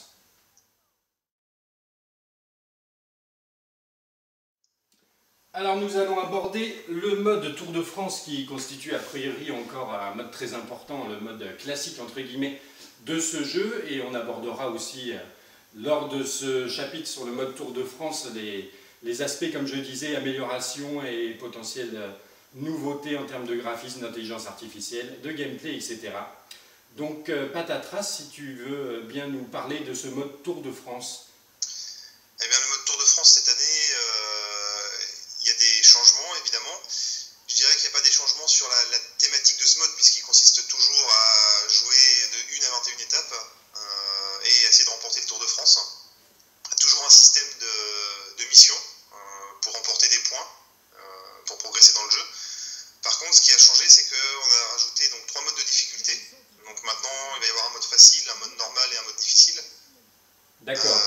Donc ça, c'était pour essayer parce qu'il y a eu pas mal de discussions sur les forums, sur des gens qui trouvaient le jeu trop facile, d'autres trop difficile. Donc on a essayé, on s'est dit, pour trouver un juste milieu, faut faire deux nouveaux modes. Donc le mode normal, ça va correspondre à ce que les joueurs ont connu depuis le début. Ça, on n'y a pas touché, il y aura toujours ce niveau par défaut. Ensuite, on a un mode donc, facile, où là, je vais y revenir un tout petit peu plus tard, parce que les mécaniques qu'on a mis en place sont liées à certaines nouveautés que je vais expliquer juste après. D'accord. Et pour le mode difficile, là, pareil, on a fait quelques petites différences pour rendre le jeu plus difficile, mais surtout, je pense, le jeu plus difficile pour les gens qui veulent gagner un Tour de France de 21 étapes. Oui, c'est-à-dire d'accord. qu'on s'est vraiment basé pour ceux qui veulent l'expérience la plus, comment dire, la plus plus réaliste. proche de la réalité. C'est-à-dire que le but du mode difficile, c'est pas qu'il soit impossible, mais c'est que de gagner avec des coureurs plus faibles devienne impossible. D'accord, oui. C'est plus dans cet objectif-là, pour ceux qui recherchent vraiment des classements beaucoup plus réalistes, le mode difficile est pensé pour ça. Mais tu m'avais parlé d'ailleurs de, je crois, il me semble que tu m'avais parlé de l'utilisation des ravitaillements par les équipes adverses. Voilà, en fait, c'est quelque chose que les adversaires ne faisaient pas. Donc là, en mode difficile, ils vont se ravitailler aussi. Donc ce qui fait que l'avantage du joueur sera un petit peu gommé. De la même manière, le joueur en mode normal, il peut se mettre en position aérodynamique. Et là, l'IA le fera de manière aussi optimale que le joueur. Donc ce qui fait que dans les descentes où on pouvait se mettre en position aérodynamique, aller vite et récupérer de l'énergie, l'IA le fera aussi. Donc oui, d'accord. On a gommé en fait les différences qu'il pouvait y avoir avec le joueur. Ce que le joueur était capable de faire, mais pas l'IA. En mode difficile, l'IA le fera aussi. Ah, ok. Donc le jeu est plus difficile, et une des mécaniques aussi qui va rendre l'expérience plus difficile, c'est que cette année on a revu ce qu'on appelle la récupération. Donc c'est l'énergie qu'on redonne entre 2 étapes, Ouais. qui anciennement était très compliqué, pas présenté aux joueurs. Maintenant c'est quelque chose à part entière qu'on montre concrètement aux joueurs. Et en mode difficile, il faudra vraiment bien gérer cet aspect-là, sous peine d'être content de gagner une étape, d'avoir pris 2 minutes, mais le lendemain de le payer très cher en fait, parce que les efforts compteront beaucoup plus. Et tu m'avais parlé que des dans le états mode facile ou dans le mode normal. Tu m'avais parlé des états de forme d'ailleurs, je crois, l'introduction d'états de forme. Donc voilà, ça c'est une nouveauté de l'année. Donc on aura 5 états de forme qui vont de méforme, pas en forme, normale, en forme et forme exceptionnelle. Donc ils vont introduire des différences de performance par rapport à un état normal. Et donc il faudra s'adapter en fonction de son tour, puisque les notes ne seront pas définies par étape. Donc c'est-à-dire qu'on va commencer un tour, on arrive à l'Alpe d'Huez, on a une forme exceptionnelle, donc c'est cool, on va pouvoir en profiter pour essayer de mettre, soit de passer à l'offensive ou de mettre un petit peu le boxon dans le peloton.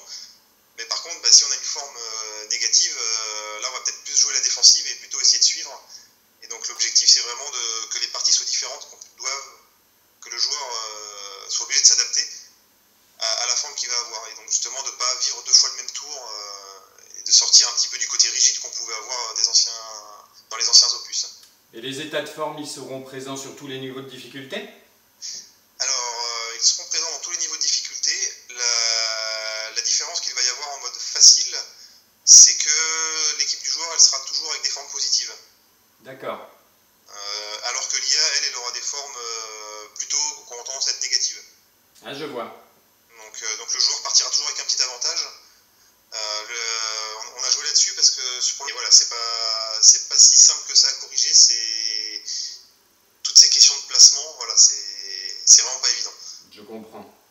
Et justement, pour ce qu'on parlait de la protection, est-ce que tu peux nous parler un petit peu de la gestion de l'oreillette sur cette édition 2015? La gestion de l'oreillette n'a pas du tout été une priorité cette année. On n'a pas fait de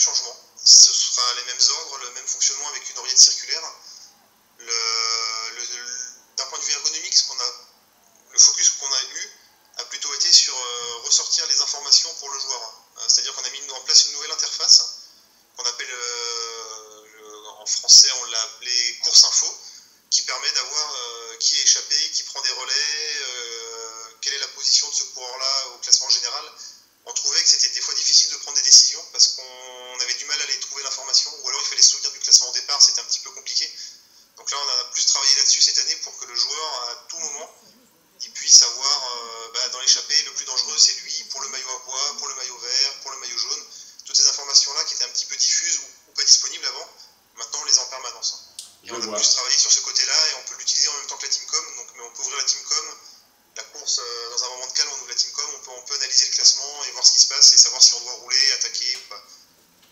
Eh bien ok, mais effectivement j'avais pu le constater de visu lors de la journée de playtest. Et du coup, on a rajouté aussi les distances au sprint intermédiaire. D'accord, et justement. Donc on les a pas rajoutés l'année dernière, il y a eu un bug a priori qui touchait la version PlayStation 4 où on est passé à travers, on n'a toujours pas trouvé pourquoi. C'était vraiment un bug pur et dur et c'était pas une feature de l'avoir enlevé, c'était vraiment un bug qui nous a échappé.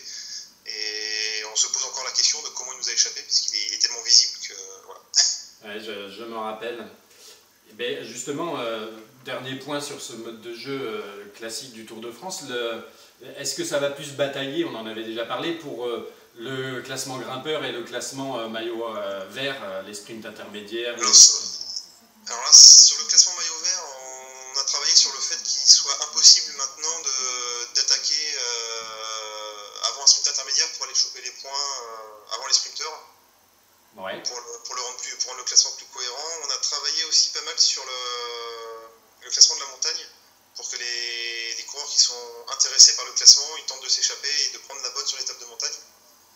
On est super satisfait du résultat. Par contre, avec le Tour de France 2015, le parcours officiel du Tour de France 2015, ça devient très difficile quand même pour un non-favori de gagner le maillot à points. On s'est rendu compte que la répartition des points du Tour de France fait que, avec les points doublés aux arrivées au sommet, les favoris, comme ils se battent pour le maillot jaune, en général, ils laissent très peu d'opportunités aux baroudeurs d'aller au bout. Et donc, c'est vraiment costaud d'aller chercher le maillot à pois cette année. D'accord. Eh bien, on va voir ça, je suis impatient. Enfin, costaud d'aller chercher avec un baroudeur, quoi. Je vois.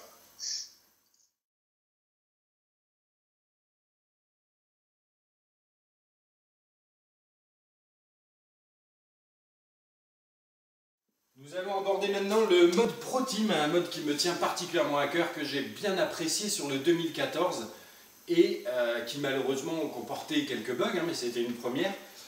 Patatras, que peux-tu nous dire sur ce nouveau mode Pro Team du 2015 ? Eh bien, on a beaucoup travaillé dessus parce que c'est un mode qui, nous aussi, nous tient à cœur et on pense qu'il y a de l'avenir pour le jeu. Donc la première chose qu'on a fait, c'est essayer de le rallonger en fait ce mode, parce qu'on trouvait que c'était un petit peu embêtant de toujours faire le Tour de France. Et donc on a rajouté des étapes et comme maintenant on sort que sur du Blu-ray, enfin sur du support Blu-ray, on n'est plus limité par la taille du DVD, donc on a pu mettre le maximum d'étapes qu'on pouvait. Et donc par exemple sur PlayStation 4, le Blu-ray il est blindé, on doit être à 25 Go ou quelque chose comme ça. Et donc au total on a pu rajouter le Critérium international, ce qui représente 3 étapes, le Dauphiné qui représente 7 étapes si je ne me trompe pas, plus le Tour de France. Donc ce qui nous fait une saison quand même à près de 30 étapes, ce qui est quand même déjà plus long. Et la nouveauté en plus, c'est que quand on recommence une saison, on ne joue pas forcément les mêmes étapes. Donc alors là, j'ai essayé d'être clair, c'est que quand on joue sa première saison, on va dire on fait l'étape 1 du Critérium. Et par contre, quand on va jouer la deuxième saison, comme on a déjà joué l'étape 1 du Critérium, on jouera une variante. C'est-à-dire qu'au lieu de faire Conca Bastia, on fera une autre étape qui s'appellera, je sais pas, Porto Vecchio Bastia. On a repioché dans notre base de données d'étapes qu'on avait créées pour avoir une variante. Donc dans le jeu, on retrouvera donc des étapes, des DLC qui sont sortis en 2013, ainsi que les étapes du Tour de France 2014. D'accord, donc la première année où on jouera le Tour de France 2015, et l'année d'après, par contre, on reviendra sur le Tour de France 2014. Et la troisième saison, on fera un random, c'est-à-dire que ce sera un mélange entre des étapes du Tour 2015 et du Tour 2014. De sorte à ce que tous les ans, on ait des parcours différents. D'accord. Pour que à chaque saison, c'est pour varier un peu les plaisirs, pour faire en sorte que les Tours de France soient pas tout le temps les mêmes. Et donc ce qui se produit, que des fois, il y aura des Tours de France qui seront un peu plus montagneux ou des fois un peu plus plats. Ça dépendra du random en fait. Il y a une chance sur deux pour qu'une étape sorte. Et donc, par exemple, ce qui peut arriver, c'est qu'il y ait 2 étapes de pavés, l'une après l'autre. C'est quelque chose qui n'est pas censé arriver en vrai, enfin que le Tour de France n'a jamais fait, mais qui pourrait arriver en jeu. Donc ça c'est juste de l'aléatoire. Ça, on ne le maîtrise pas. À chaque saison, on fait un nouveau calendrier. Et donc ça, je pense qu'il y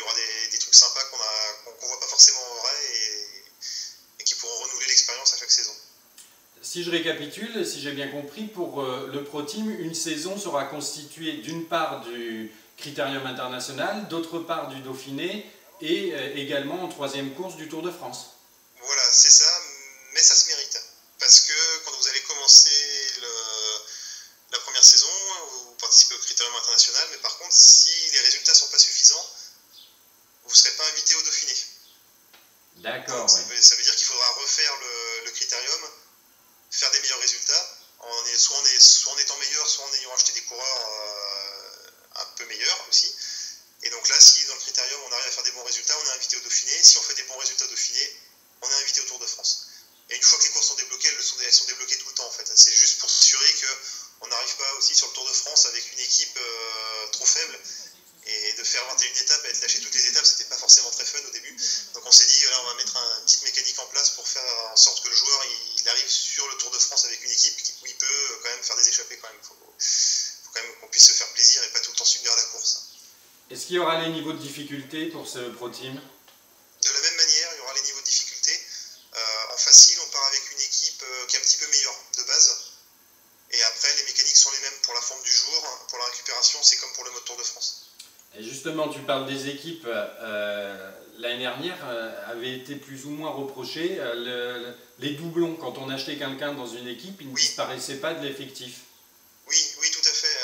Ça s'était corrigé maintenant quand on va acheter au hasard.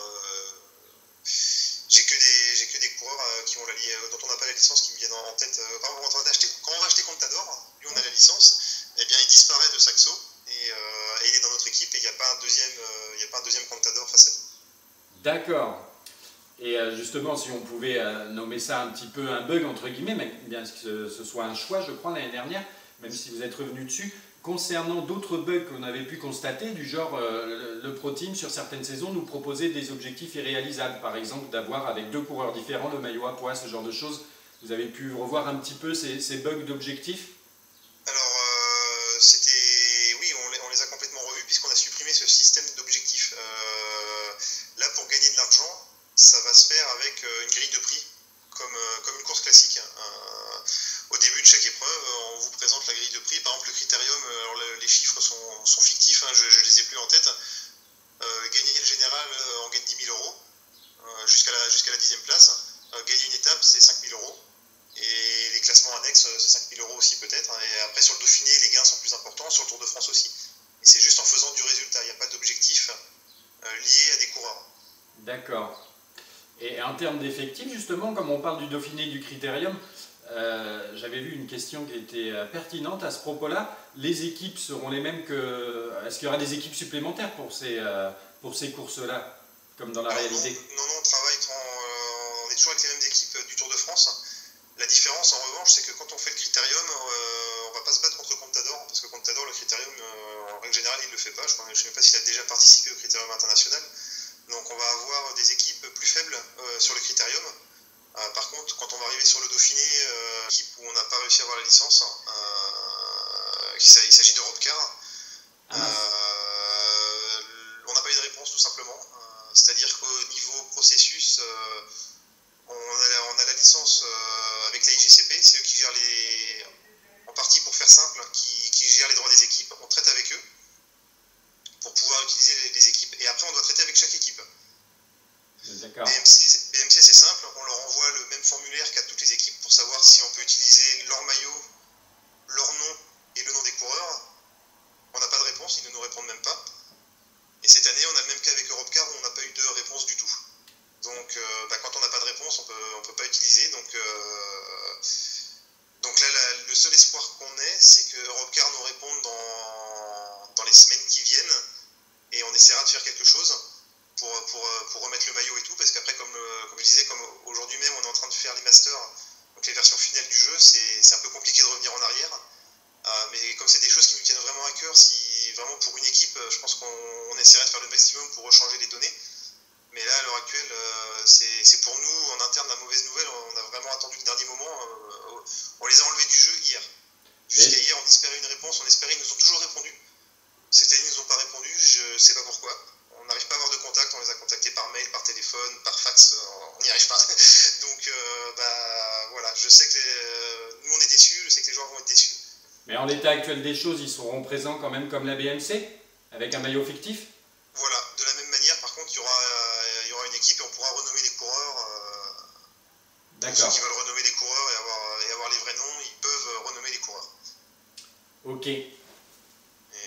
Mais oui, non, on est hyper déçus. Disons que ça fait très longtemps qu'on travaille avec eux, on n'a jamais eu de soucis comme ça. Alors après, ils ont peut-être des problèmes en interne, je leur jette pas la pierre, peut-être qu'ils ont des raisons de leur côté, mais autant BMC, on va dire, ils nous snobent, ça on le sait depuis longtemps en fait, mais Europcar, c'est très étonnant de leur part, donc voilà, c'est à suivre. un petit peu le petit souci. D'accord. À suivre, voilà. Donc, et s'ils nous entendent, répondez-nous vite, on pourra peut-être faire quelque chose. D'accord, à bon entendeur, effectivement. Voilà. Alors, Patatras, concernant un petit peu, si tu peux nous parler de certaines améliorations graphiques éventuelles qu'il y aura eu en termes de décor, d'animation. Je t'avais déjà dit que les animations, j'en trouvais certaines un peu bizarres, du genre des sprints en montagne, etc.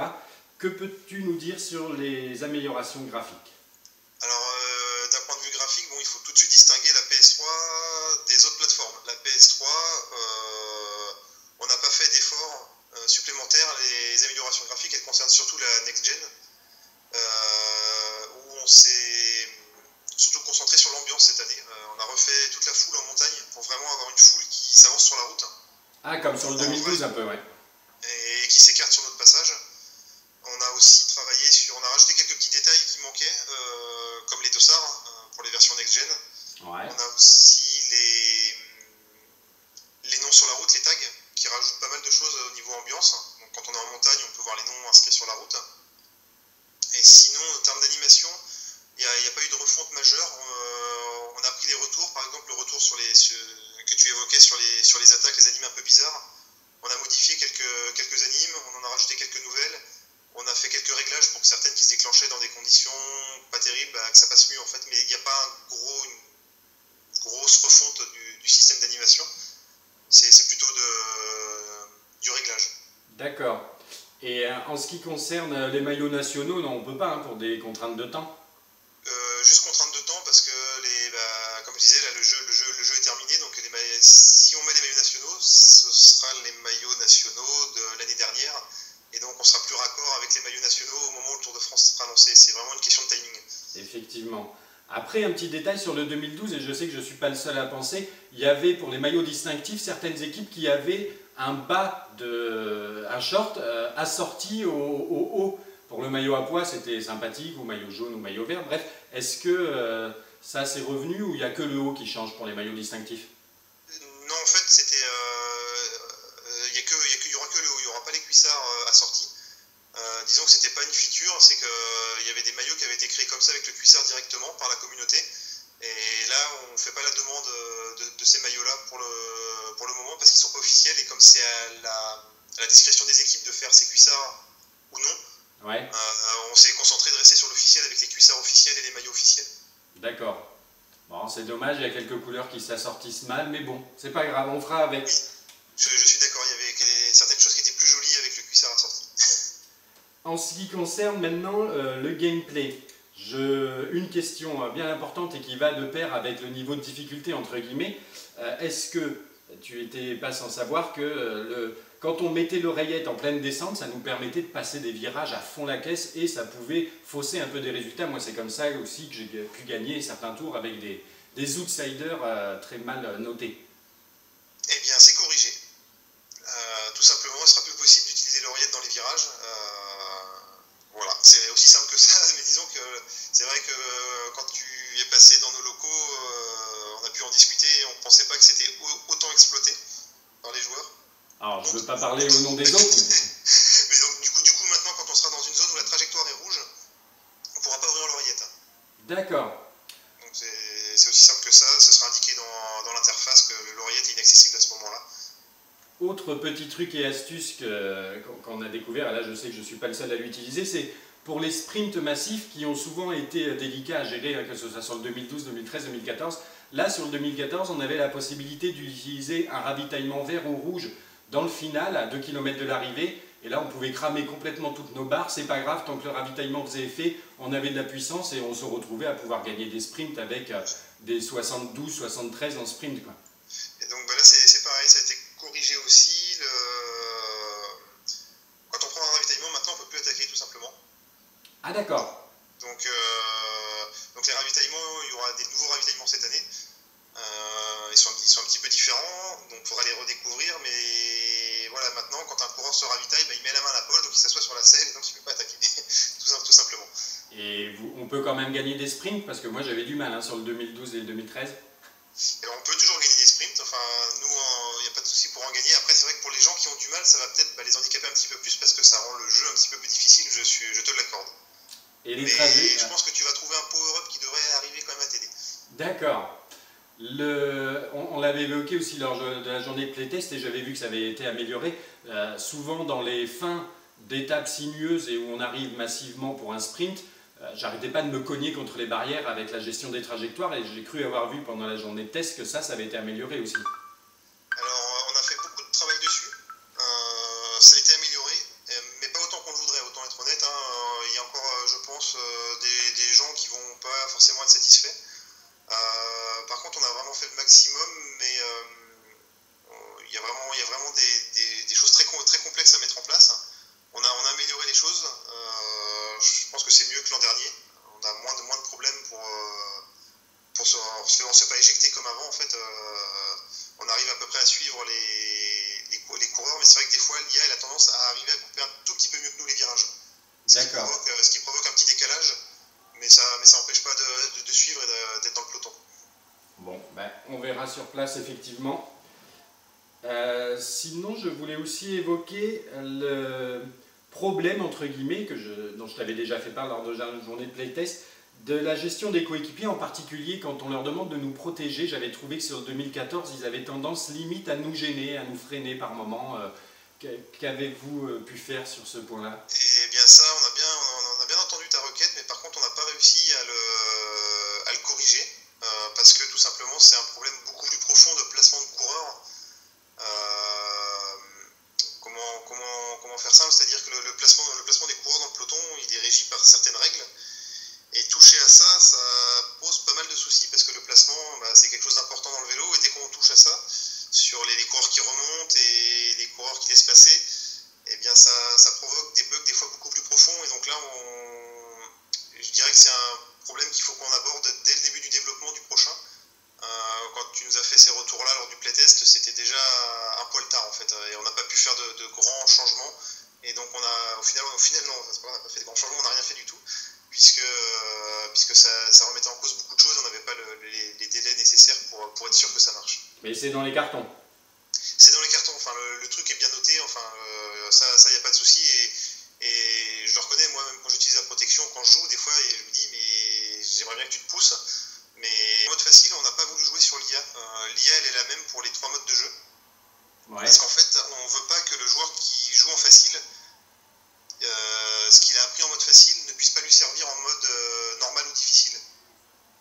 Nous semblait, d'une part c'est compliqué pour nous d'avoir une IA cohérente dans un mode normal, donc après faire une IA dégradée, c'est pas aussi facile qu'on pense, et c'est surtout on voulait pas que le joueur se dise je peux faire ça pour gagner, parce que l'IA elle m'a laissé sortir, parce qu'elle est plus permissive en mode facile, et après quand il joue en mode normal il fait bah non ça marche plus.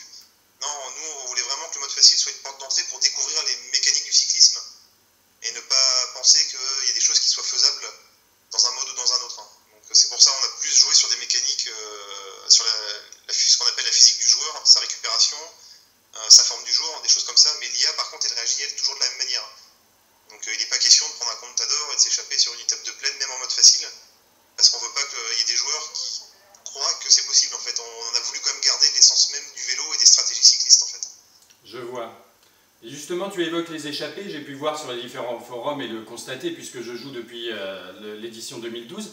Beaucoup de gens reprochaient un petit peu cette année que les échappées, en étape de plaine en tout cas, n'allaient quasiment jamais au bout, alors sur le 2013 c'était quand même assez régulier si on la gérait bien. Là vous avez fait quelque chose de différence au niveau des échappées par rapport aux autres éditions? On a travaillé sur les échappées, mais plus pour le côté de pouvoir s'échapper. D'accord. Pas forcément sur le côté aller au bout. Normalement,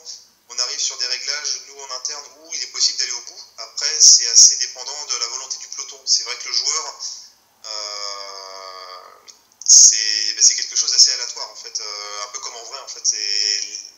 On n'a pas la main en fait pour décider du sort, c'est plutôt le peloton en fait qui va décider si oui ou non.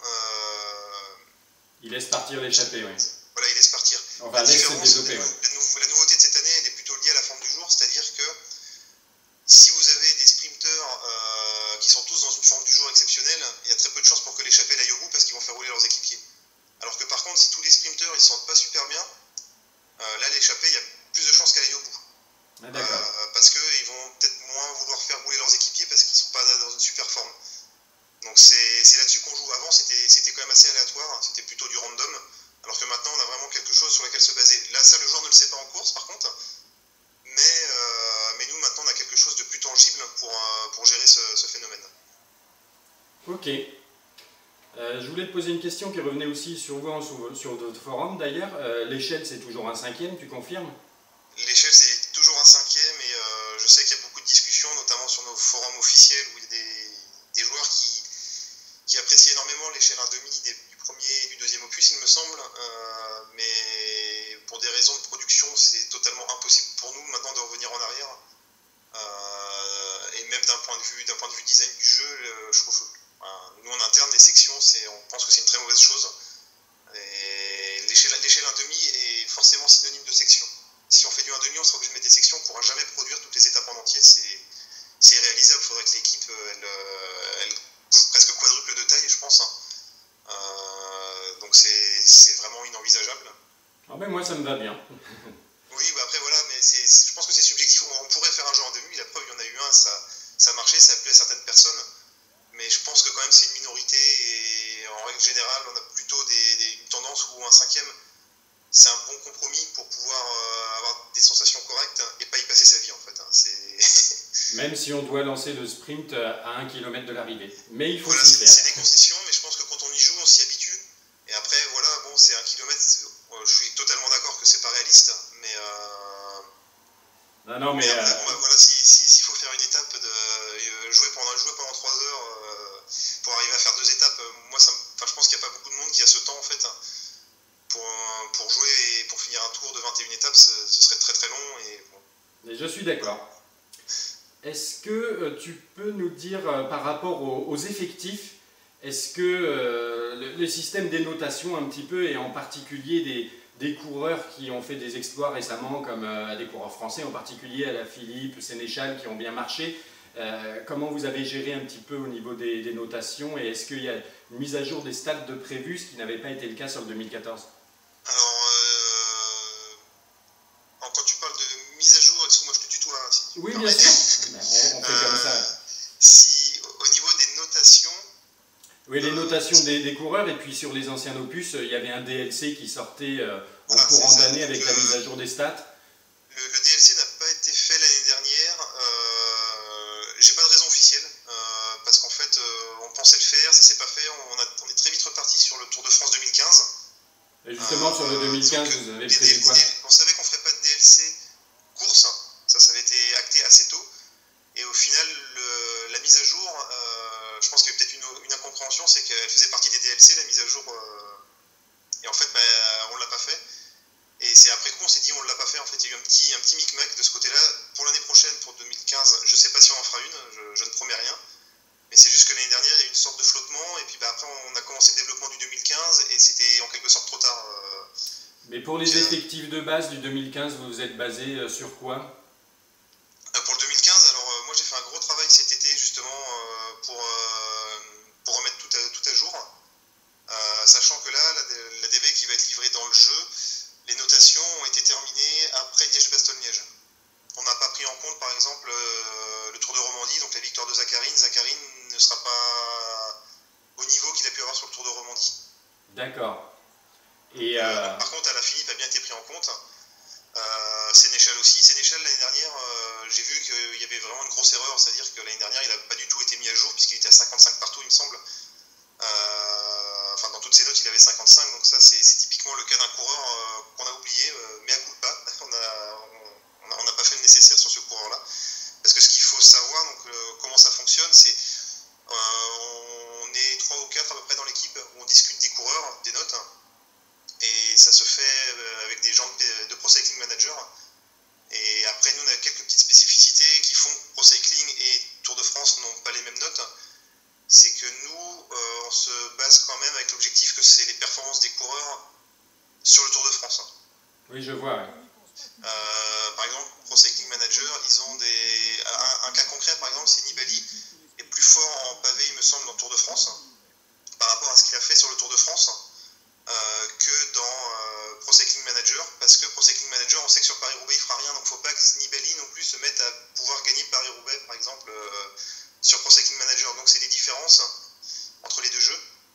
Après, comment est-ce qu'on évalue les coureurs?